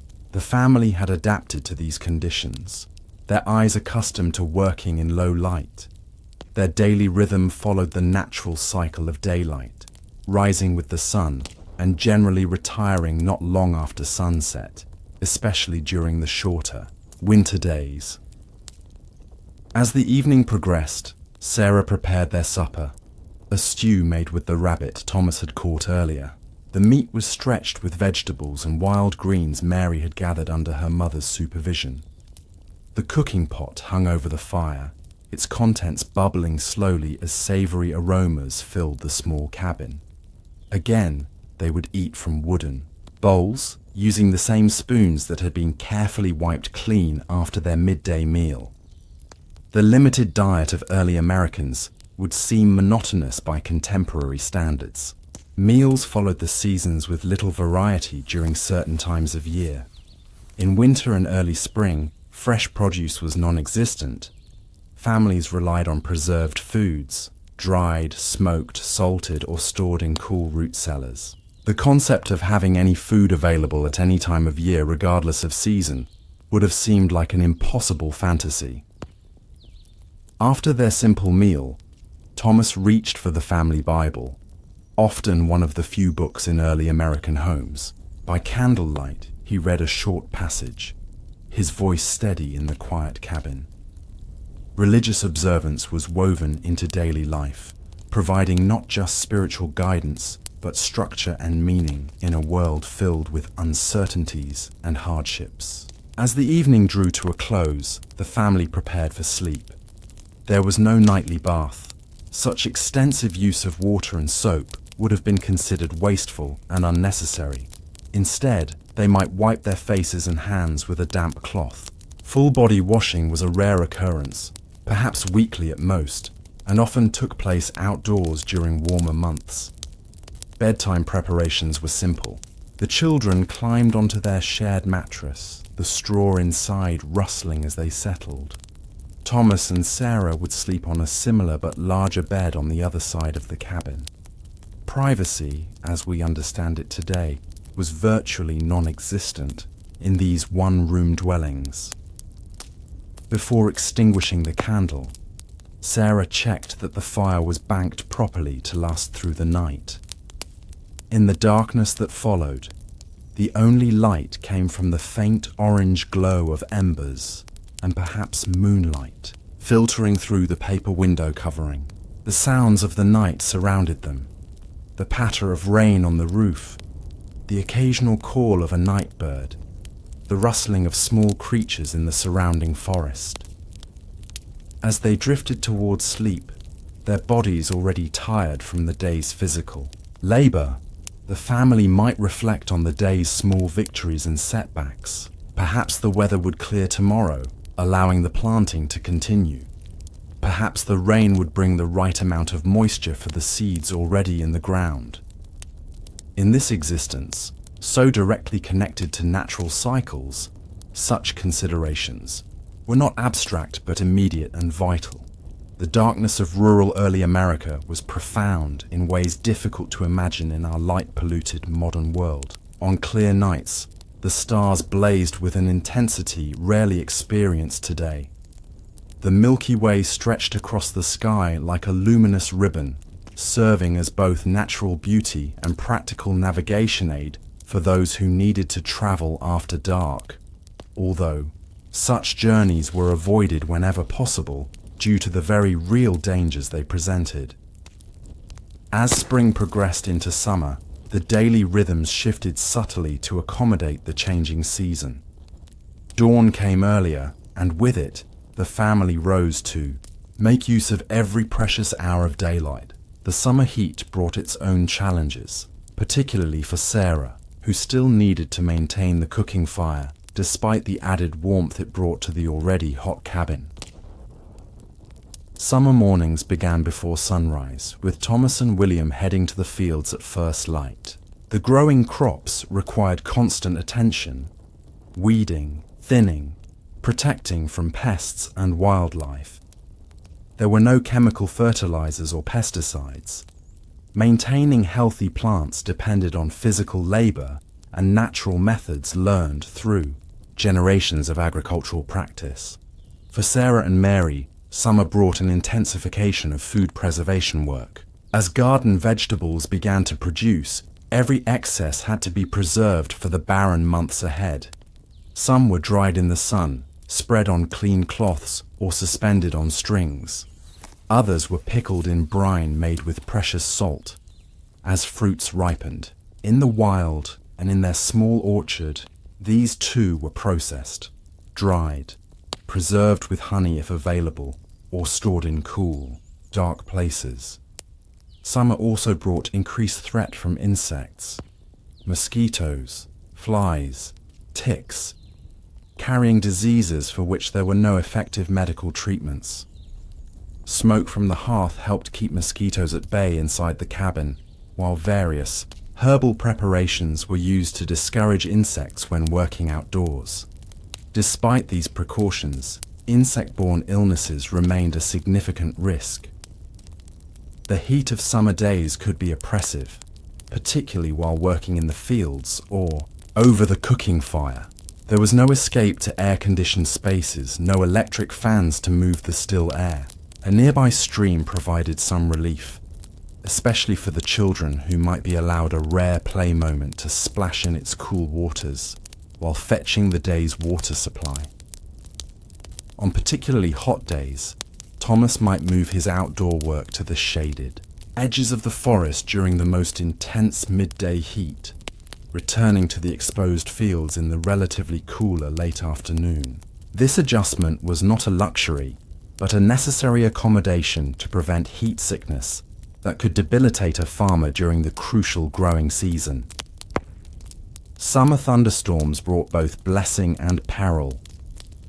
The rain was essential for the crops, but violent storms could flatten young plants, and lightning posed a constant threat to the wooden structures and dry fields. Without lightning rods or modern weather monitoring, families could only watch the skies and take what precautions they could when storms approached. As summer reached its zenith, the first harvest began. Early vegetables, berries, and fruits that had to be gathered at peak ripeness. Nothing could be wasted. Even damaged produce was salvaged for animal feed or added to the compost pile that would eventually enrich next year's garden soil. The longest days of summer allowed for extended working hours, but they also took a toll on bodies already exhausted by constant physical labor. There were no weekends as we know them today. Perhaps only Sunday offered some respite, and even then, essential chores still needed to be completed. Animals still required feeding, cows needed milking, and meals needed preparation regardless of the day of the week. As summer began its gradual transition toward autumn, the family's focus shifted to the main harvest. This was perhaps the busiest and most crucial time of year, when the results of their season's labor would be gathered and stored. Their survival through the coming winter depended directly on the success of this harvest and their ability to preserve its bounty effectively. Wiese, corn that had grown tall under the summer sun, now displayed dried husks and hardened kernels. Thomas and William spent long days in the fields, cutting the stalks and gathering the ears. Some would be preserved on the cob, while most would be shelled, the kernels removed for storage, and the cob saved for use as fuel or as scrubbing. Implements. Sarah and Mary worked alongside them during this critical time.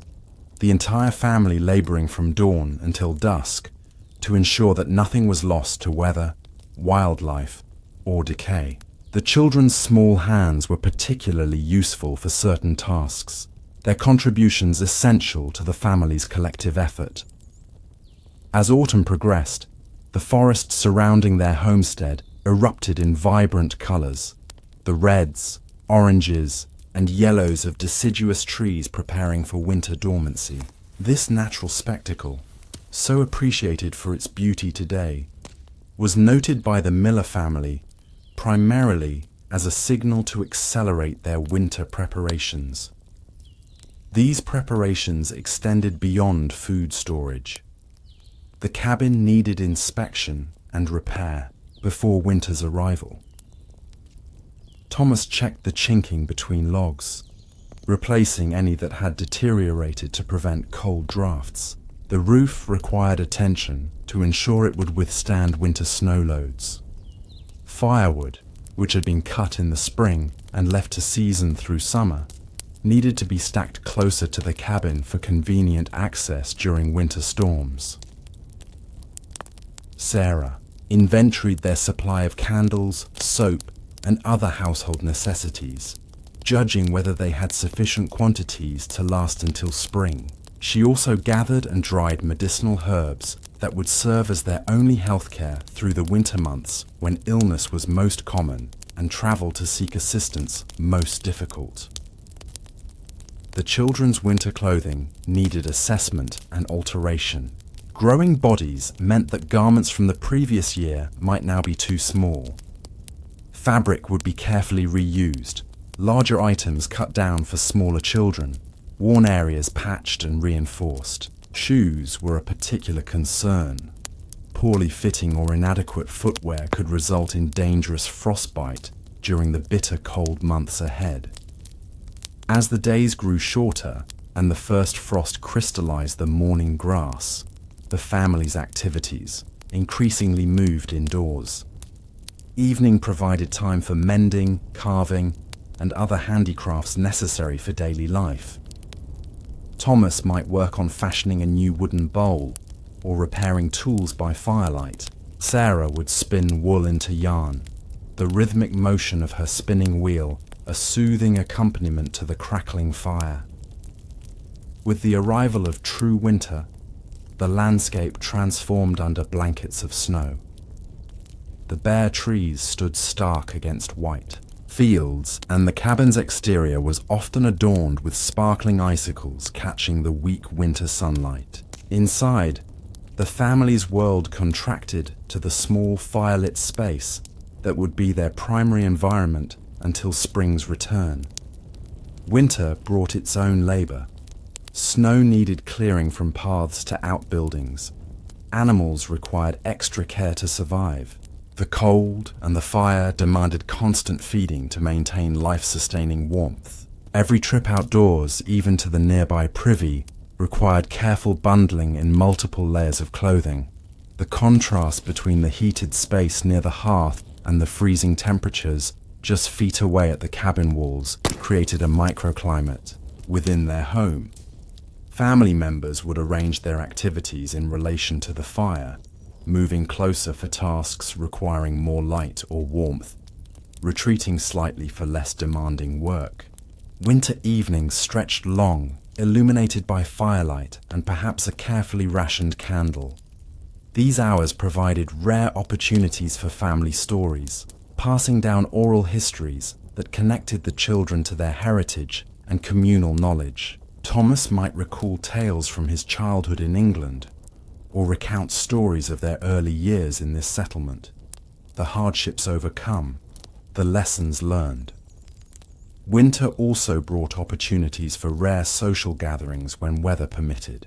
Neighboring families might travel by sled to visit one another, sharing meals and news, perhaps engaging in communal work projects that benefited from many hands. These precious social connections helped combat the isolation that was an inherent part of rural colonial life, particularly during the winter months. For children accustomed to our modern world of constant entertainment and stimulation, the quiet, Technology-free existence of early American winters would seem unimaginably boring. Yet for William and Mary, raised in this environment, the rhythm of seasons and the necessary focus on survival and preparation felt entirely natural. Their play involved simple objects and imagination. Their education consisted of practical skills learned through observation and gradually increased responsibility. As winter began its slow retreat, the family watched eagerly for the first signs of spring. Buds swelling on tree branches, patches of earth emerging from melting snow, the return of birdsong to the forest. These natural indicators mark the beginning of another annual cycle, another chance to coax sustenance from the soil and build upon their modest homestead. With the arrival of each spring, Thomas would survey their position with cautious optimism. Had they expanded their cleared land sufficiently? Had their livestock increased? Were their stored supplies better than the previous year? Progress was measured in these small increments. Additional acres cultivated, a new outbuilding constructed, improved techniques for crop production or food preservation. For the Miller family and thousands like them across early America, this seasonal rhythm continued year after year, generation after generation. Their lives were characterized by a direct connection to the natural world that modern people can scarcely comprehend. A connection that demanded respect, knowledge, and constant adaptation. The countless small skills that made such an existence possible have largely vanished from our collective experience. Few today know how to preserve food without refrigeration, make clothing from raw materials, or predict weather from natural signs. The physical stamina required for daily survival, carrying water, chopping wood, plowing fields by hand, would overwhelm most modern individuals accustomed to sedentary lifestyles and mechanical assistance. As we reflect on these patterns of early American life, the seasonal rhythms that governed everything from daily activities to long-term planning, we might recognize both what has been gained and lost in our transition to modern existence. We have gained convenience, comfort, medical security, and freedom from constant physical labor. Yet perhaps we have lost something of the intimate connection to natural cycles, the satisfaction of direct creation, and the deep knowledge of our immediate environment that characterized our ancestors' lives. The Miller family would find our modern world as incomprehensible as we would find theirs difficult. The constant noise, artificial light extending day into night, instant communication across vast distances, and abundance of material goods would seem magical or perhaps frightening to people accustomed to the quieter, slower rhythms of early American life. As the changing seasons continue their eternal cycle, we might occasionally pause to consider how differently our ancestors experienced these same natural patterns, not as backdrop to climate-controlled lives, but as the central, organizing principle of existence itself. In this reflection lies a connection to our shared human past, and perhaps insights into the resilience and adaptability that remain part of our collective heritage. The winds of time continue their gentle sweep across the American landscape, transforming the wilderness of the Miller's world into the nation we recognize today. Yet beneath our highways and cities, shopping centers and subdivisions, the same soil remembers the touch of those early plows, the same sky arches overhead, and the same seasonal rhythms continue their ancient dance. As we drift into sleep, let us allow our minds to wander through these forgotten patterns, these lost rhythms of early American life. In that liminal space between wakefulness and dreams, perhaps we can momentarily sense the profound connection to land and season that shaped our ancestors' experience, a connection still whispering to us across the centuries if we quiet ourselves enough to listen. Another chapter rises like a whisper on the wind, its stories waiting to unfold in the gentle chambers of your imagination. Amber light flows over weathered hands, threading needles and splitting wood in rhythmic devotion. These forgotten artisans, their fingers speaking languages now silent, carved America's early identity from necessity and ingenuity. Their crafts, born of survival, elevated to artistry, whisper stories of a simpler, harder time where creation meant continuance.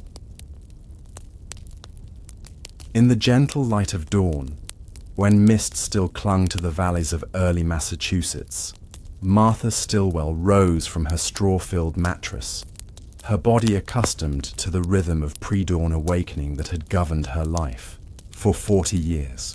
The year was 1723, and as she moved about the small timber frame house, her bare feet made almost no sound upon the wide pine floorboards, worn smooth by generations of similar morning rituals. Her hands, weathered but nimble, reached for the tinderbox that sat upon the cold hearth, her movements automatic after decades of practice. The morning air held a persistent chill that settled deep in her bones, a reminder of how precarious warmth remained in this still wild continent. Martha struck the flint against steel, her breath held in anticipation as the spark caught the charcloth. A whisper of smoke rose, and she carefully transferred the ember to a nest of dried grasses and small twigs, blowing with patient, measured breaths until the first flickers of flame appeared. This daily ritual of fire starting was not merely a chore. It was an essential art upon which all other domestic activities depended. Should the fire die completely, it might mean walking a mile to the Thornton homestead to borrow embers, a journey that, in winter months, could prove dangerous. As the fire slowly grew, Martha added progressively larger pieces of oak and maple, wood that her husband Thomas and their son had painstakingly split, dried, and stacked the previous summer. The fireplace stood as the literal and figurative heart of their home, provider of heat, cooker of food, and center of family activity during the long, dark evenings.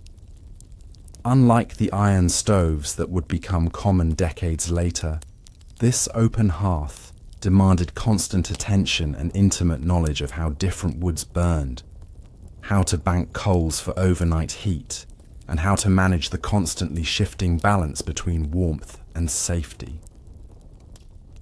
With the fire now steadily building, Martha hung the large iron kettle on a hook that swung out over the flames. Water from the nearby stream, carried in wooden buckets and stored in a corner barrel, would soon come to a boil for the morning porridge. Meanwhile, she arranged various cooking implements, a long-handled copper skillet, several wooden spoons carved by Thomas during winter evenings, and a collection of pottery bowls made by the elderly widow Jenkins who lived near the meeting house. Each item represented hours of skilled labor, whether forged by the traveling blacksmith who visited their settlement twice yearly, carved during precious moments of rest, or shaped from local clay and fired in rudimentary kilns.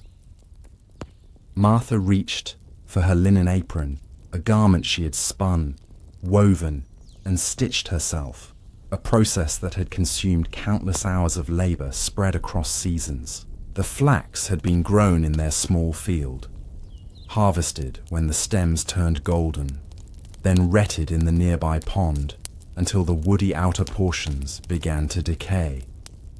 After drying on the grass for days, the brittle stalks had been broken and scutched, with wooden tools Thomas had fashioned, separating the valuable fibers from the useless chaff. Then came the hackling, drawing the fibers through progressively finer combs until they were soft and pliable enough to spin.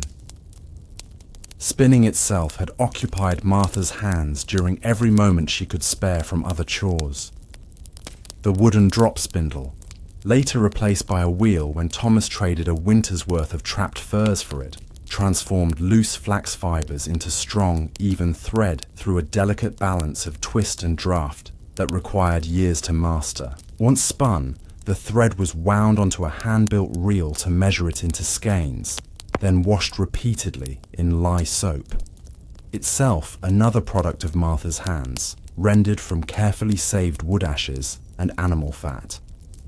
After drying on bushes in the summer sun, the thread had been wound onto spools and finally woven on the settlement's shared loom, a complex device that represented the pinnacle of mechanical technology in their isolated community.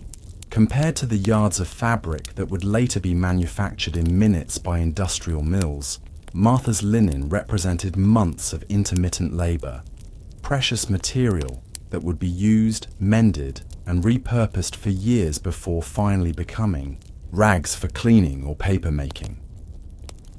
As she tied the apron around her waist, she smoothed a small stain near the pocket, mental notes forming about which plants she would gather come spring to create a bleaching solution. The house remained quiet as Martha began preparing breakfast. Her youngest daughter, Grace, would soon awaken to help with morning chores. But for now, Martha worked alone, measuring cornmeal from a sack into the now boiling water. The corn had been grown in their cleared fields, dried on the stalk until the kernels hardened, then laboriously removed from the cobs during husking parties that combined work with rare social interaction. The kernels had then been ground at the settlement's water-powered mill, one of the few tasks that early Americans had mechanized, though even this required payment in kind, usually a portion of the grain itself going to the miller. As she stirred the thickening porridge, Martha's thoughts turned to the day ahead. Tuesday was soap-making day, a labor-intensive process that would consume most of her waking hours. The rendered animal fat had been collecting in a crock, and the winter's wood ashes had been carefully saved in the lean-to attached to the main house.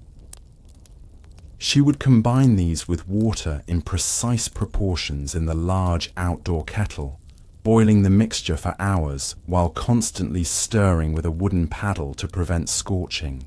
The caustic solution would burn skin on contact, making the work both physically demanding and potentially dangerous. Soap making exemplified the self-sufficiency that characterized early American domestic life.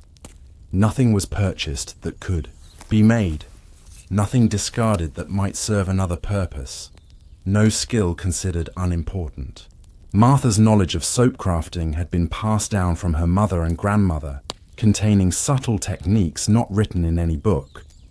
How to test the lye solution with a floating egg to determine its strength, how to recognize the precise moment when the mixture had saponified correctly, and how to scent the final product with precious herbs from her kitchen garden. The soft sounds of movement from above signaled that the household was beginning to stir. Thomas would soon descend to eat quickly before heading to the fields or woods, depending on the season's demands. The children would follow, each with assigned responsibilities that formed the intricate tapestry of family survival. Unlike later, generations who would know childhood as a protected period of education and play, colonial children entered the workforce of family subsistence almost as soon as they could walk.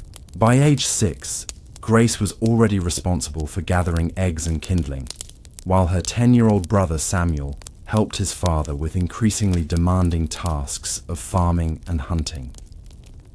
Martha moved to the small window, where first light now illuminated the room enough to begin more detailed work. Glass windows remained a luxury in their settlement. Their home featured oiled paper stretched across the openings, allowing diffused light while blocking some of the wind. Only the wealthiest homes in larger towns possessed real glass panes, imported at great expense from England. The translucent paper softened the morning light as Martha reached for her sewing basket, intent on mending Thomas's wool stockings before the day's heavier work began. The stockings themselves told a story of colonial craft. The wool had come from their small flock of sheep, animals that required constant protection from wolves and other predators. After shearing in spring, the lanolin-rich fleece had been washed, picked clean of burrs and debris, then carded into rolags using wooden paddles embedded with metal teeth. Martha had spun the wool during evening hours by firelight, her wheel's rhythm a constant background to family conversations. Knitting had followed, needles clicking in stolen moments between other tasks, creating garments that would be worn until they literally fell apart, then darned and repaired, until finally the wool was reclaimed for patching material or stuffing. As Martha threaded her bone needle, she reflected on how different her daughter's life might be when she reached womanhood. Already changes were coming to the colonies. Just last month, Thomas had returned from a journey to Boston with news of shops selling imported textiles, ready-made furniture, and metal goods that traditionally would have required a local craftsman's attention. Some wealthy families, he reported with wonder, were beginning to purchase these items rather than making their own. Such luxury seemed almost incomprehensible to Martha, whose entire existence had been defined by production rather than consumption. The first hints of dawnlight now touched the eastern walls of their home, and Martha moved to the butter churn, positioned near the hearth. Yesterday's milk, collected from their 2 cows and left to separate overnight, had formed thick cream at the top of the earthenware crocks. She carefully skimmed this cream into the wooden churn, another implement, made by Thomas during long winter evenings. The up and down motion of the churn's plunger would soon transform the cream into butter through a process that seemed almost magical, despite her understanding of the mechanics. Butter making represented yet another essential domestic art, one that required precise temperature control and timing. If the cream was too cold, the butter would take hours to form. Too warm, and it would develop off flavors. Martha had learned through years of experience exactly how the cream should feel, to the touch before churning began, and how the sound of the churn would change when butter began to come. After separation, the butter would be washed in cold water, salt worked in as a preservative, then packed into stoneware crocks and stored in the coolest part of the house. The leftover buttermilk would become an ingredient for biscuits or be fed to the pigs. Nothing wasted in this economy of scarcity. Footsteps on the stairs announced Thomas's arrival, his tall frame stooping slightly to avoid the low ceiling beams. At 45, his body showed the effects of decades of physical labor, hands permanently calloused from axe and plow, face weathered by years of exposure to sun and wind. Like Martha, he wore clothing produced largely within their household, linen shirt and woolen breeches, leather vest tanned from deer hide through a process that had taken weeks of soaking in solutions of brain matter and smoke. His leather shoes, their most significant imported item, had been resoled multiple times by his own hand, using techniques learned from his father. Morning comes earlier each day, he observed quietly, moving toward the fire's warmth. Frost. On the ground still. Need to check the seedlings in the cold frame. Martha nodded, serving him a bowl of the steaming porridge, sweetened with precious maple sugar they had tapped and processed themselves the previous month. That operation alone had required boring holes in dozens of maple trees, inserting hand-carved wooden spouts collecting sap in wooden buckets, then boiling the watery liquid for many hours until it reduced to syrup and finally crystallized sugar. 40 gallons of sap yielded just 1 gallon of syrup, a ratio that embodied the labor intensity of colonial life. As Thomas ate, Martha organized her thoughts for the day ahead. Beyond soap making, There would be bread to bake in the outdoor oven Thomas had constructed from river clay and stones, built separate from the main house to reduce fire risk during summer months. The beehive-shaped oven required careful management. First, a fire would be built inside until the thick walls absorbed sufficient heat. Then the coals would be raked. Out, the interior swept clean with a damp cloth tied to a pole, and the dough, which had been rising since dawn, would be placed inside using a flat wooden peel. Judgment of temperature came not from any instrument, but from experience. Martha knew the oven was ready when a pinch of flour tossed inside browned in exactly 60 seconds. Bread making itself represented one of the most fundamental colonial crafts. The yeast had been carefully cultivated from a starter Martha had maintained for years, feeding it regularly with fresh flour to keep the culture alive. The grain had been grown, threshed, winnowed, and ground locally. Even the wooden bowl in which she mixed the dough had been carved from a single burl by a neighbor who specialized in such woodcraft. Unlike modern bread, which might be produced, purchased, and consumed in a single day, Martha's loaves were designed to last. The heavy, dense bread would remain edible for days, becoming progressively harder, but still nourishing when soaked in broth or milk. Thomas finished his breakfast and rose, discussing the day's farm work with their son Samuel, who had now joined them at the table. The conversation revolved around practical matters: which fields needed attention, whether the weather would hold for outdoor tasks, how the new plough horse was adapting to the harness. This planning represented another critical colonial skill: the ability to organize labor efficiently when every daylight hour had significant impact on survival. As they spoke, Martha's hands remained in motion, now preparing flax for spinning. The processed fibers needed to be arranged in a careful fan before being attached to the distaff, a technique that, if done poorly, would result in uneven thread or frustrating tangles. Her youngest daughter, Grace, watched attentively. At 6, she was already learning these essential skills through observation and small guided tasks. Colonial education happened primarily through apprenticeship, whether formal arrangements with craftsmen or the daily transfer of knowledge from parent to child. After Thomas and Samuel departed for the fields, Martha turned her attention to the household's water supply. Unlike later homes with pumps or indoor plumbing, their water came from a nearby spring, carried in wooden buckets suspended from a shoulder yoke. Grace accompanied her mother on the first trip of the day, learning to navigate the path even while bearing a small bucket of her own.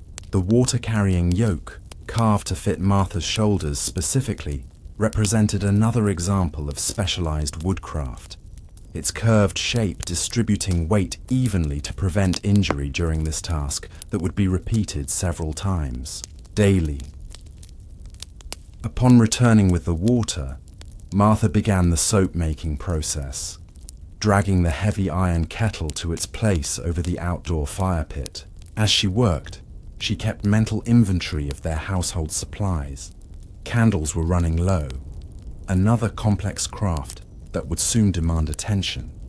Tallow from the autumn slaughtering had been carefully rendered and stored, waiting to be melted and poured into molds, or more commonly, created through the labor-intensive dipping process.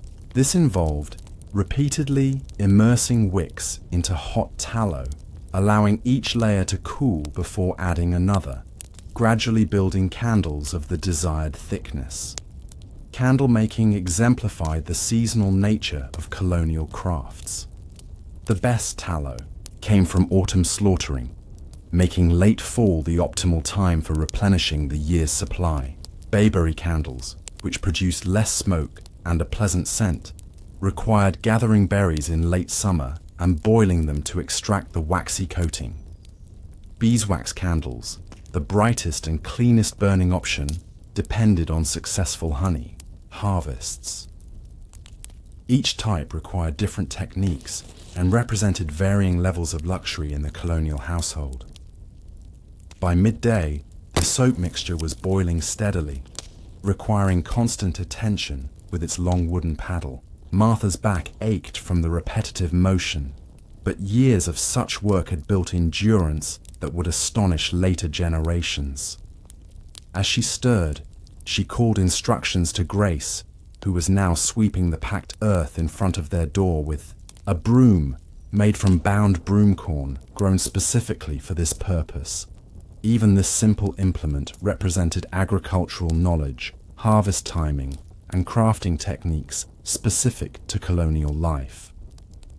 The afternoon brought a visit from Sarah Prescott, a neighbor whose home lay half a mile down the rutted dirt road. Such social calls served practical purposes beyond simple companionship. Sarah brought with her seeds from a particularly successful cabbage variety, offering them in exchange for some of Martha's soap once it was finished. This informal barter system formed the backbone of colonial economics at the household level, with specialized skills and successful crops creating valuable trade commodities. As the women talked, their hands remained busy. Sarah had brought her drop spindle and worked wool into yarn while sharing news of other families in the settlement. Martha continued monitoring the soap while using a small knife to split strips of ash wood for basket making. A winter evening, activity that produced essential storage containers.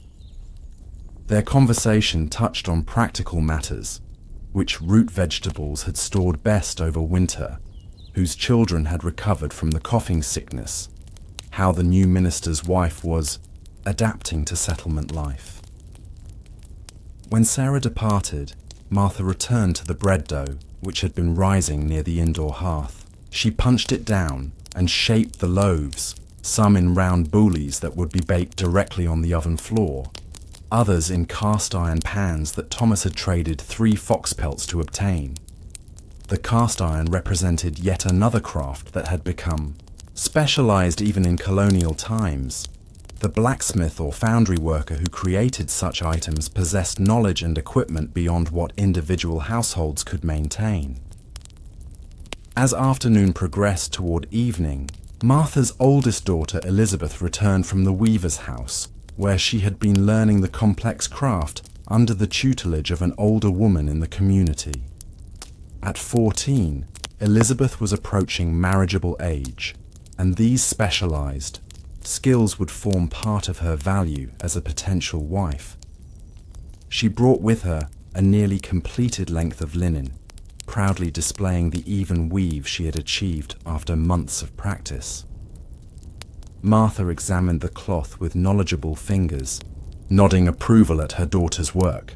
The fabric would become shirts for Thomas and Samuel, representing countless hours of labor from field to finished garment. Unlike modern consumers who might discard clothing after a season, colonial Americans invested immense resources into each textile item, expecting years of service followed by reuse in progressively less visible applications. With Thomas and Samuel returned from the fields, the family gathered for the evening meal. The table held bread fresh from the outdoor oven, stewed dried beans seasoned with preserved herbs from Martha's garden, and small portions of smoked venison from last autumn's hunt. The ceramic plates from which they ate had been made by a potter, 20 miles distant, obtained years ago in exchange for a feather bed Martha had sewn and stuffed with carefully cleaned and dried goose down. Each item in their home carried similar stories of production, acquisition, and value. After the meal, darkness fell quickly, without the artificial lighting later generations would take for granted. A single candle illuminated the main room, its light supplemented by the hearth fire. This precious illumination was not wasted. Martha mended clothing while Thomas worked on a new handle for his axe, carefully shaping the hickory wood with a draw knife whose blade he had sharpened with a whetstone that had belonged to his grandfather. The children continued with small tasks, Samuel practicing his letters on a slate board, Elizabeth spinning, Grace sorting beans for the next day's planting. This evening scene embodied the essence of colonial craft culture: continuous productivity, intergenerational knowledge transfer, and maximum utilization of limited resources. Even leisure incorporated practical elements. When Thomas occasionally played his wooden flute, the instrument itself represented hours of careful carving and drilling during winter evenings. Stories told around the fire often contained practical knowledge disguised as entertainment, passing along essential information about weather predictions, animal behavior, or plant properties. As bedtime approached, Martha checked the fire one last time, banking the coals carefully to preserve heat through the night without risk of sparks. This simple act required intimate knowledge of different woods' burning properties and represented yet another survival skill that later generations would forget as heating became automated. The carefully constructed thermal mass of the central chimney would radiate warmth for hours, helping to moderate the home's temperature through the night.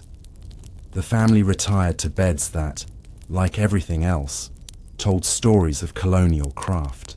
The wooden frames had been joined without nails using mortise and tenon construction, a woodworking technique requiring precise measurement and cutting. The mattress ticking had been woven specifically for this purpose, with a tight weave that could contain straw or corn husk filling without leaking. Blankets represented perhaps the highest form of textile craft, some woven on large looms by specialists, others pieced from fabric scraps in intricate patterns that maximized warmth while creating visual interest. As Martha lay down beside Thomas, her mind still catalogued tasks for tomorrow. The soap would need to be poured into wooden molds to harden, then cut into bars. Flax awaited spinning. Garden beds needed preparation now that frost danger was passing, and the seasonal cycle of food preservation would soon begin again with early greens and berries. This mental inventory, this constant calculation of resources, time, and seasonal opportunity formed the invisible but essential craft of household management upon which all other colonial activities depended. Morning would bring the continuation of these rhythms that had sustained generations through the challenging early years of American settlement. Every item they used, wore, ate, or traded represented knowledge, skill, and labor that modern Americans would find almost unfathomable in its intensity and breadth. The self-sufficiency that necessity demanded created a population of craft generalists, people who might not achieve the specialized excellence of later artisans, but who possessed practical competence across dozens of critical production processes. This competence arose not from formal education, but from direct transmission and necessity. The watching of experienced hands, the correction of early attempts, the refinement of technique through repetition. Children absorb these lessons through participation rather than abstract learning, creating an embodied knowledge difficult to record in writing, but essential to survival. When Martha taught Grace to test soap by dropping small amounts into cold water, observing how it congealed, she transferred sensory knowledge that no book could adequately convey. The gradual shift away from this household production model would fundamentally alter American society. As specialized craftsmen, then factories, began producing items previously made within the home, skills atrophied and dependencies formed. The transition happened unevenly across regions and economic classes, with frontier families maintaining self-sufficiency longer than those near urban centers. For most Americans, however, the 19th century would bring dramatic changes to patterns established during colonial settlement.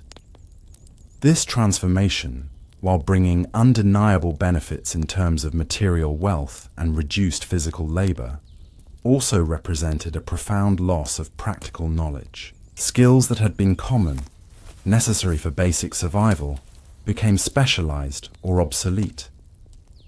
The ability to transform raw materials into essential goods, to repair rather than replace, to adapt available resources to immediate needs, these capacities diminished as Americans became consumers rather than producers.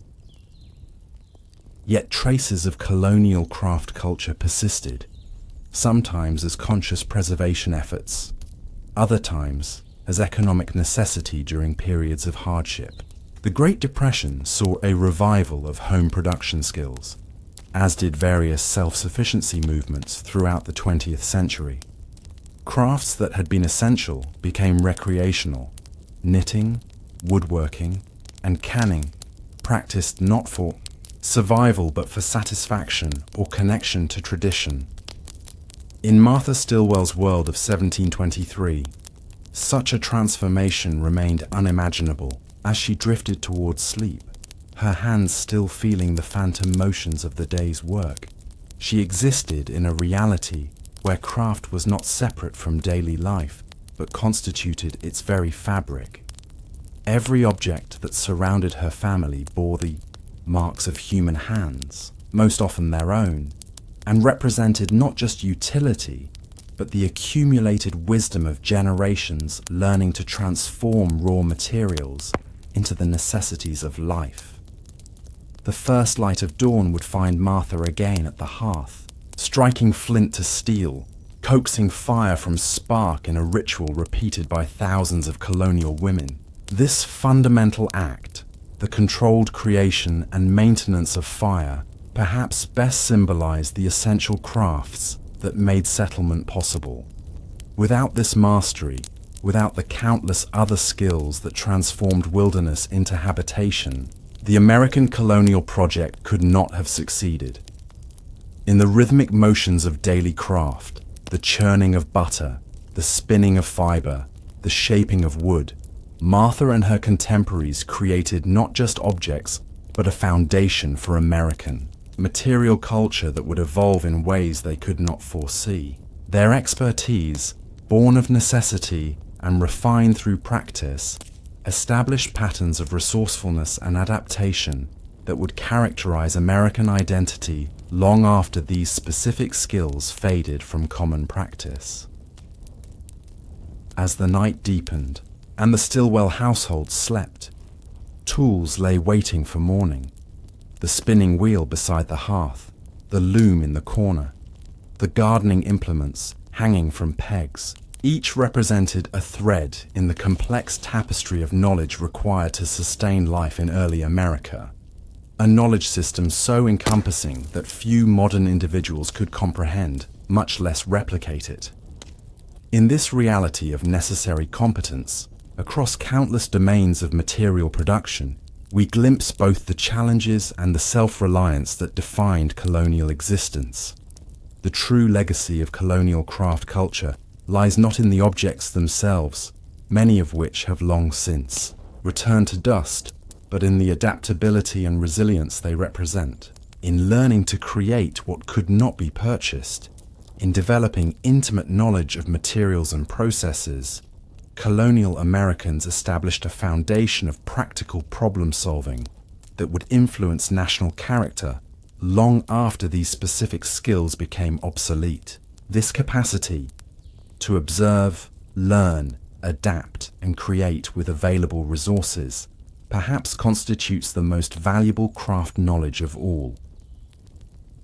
As we imagine Martha stirring at dawn to begin another day of continuous production, we might recognize that her reality, so foreign to our convenience-oriented present, offers insights into lost connections between human hands and material needs. The colonial craftsperson, by necessity a generalist rather than specialist, maintained a comprehensive understanding of production chains that modern consumers rarely contemplate. In this integration of knowledge and daily practice, in this intimate relationship with materials and processes, we glimpse a different way of being in the material world, one where creation and consumption remain inseparably linked. Thank you for joining us through this quiet journey into America's crafting past. If you haven't yet, please subscribe so you never miss these gentle escapes into history's forgotten rhythms. May these stories continue to bring peaceful rest as they connect us to the hands that shaped our nation's beginnings.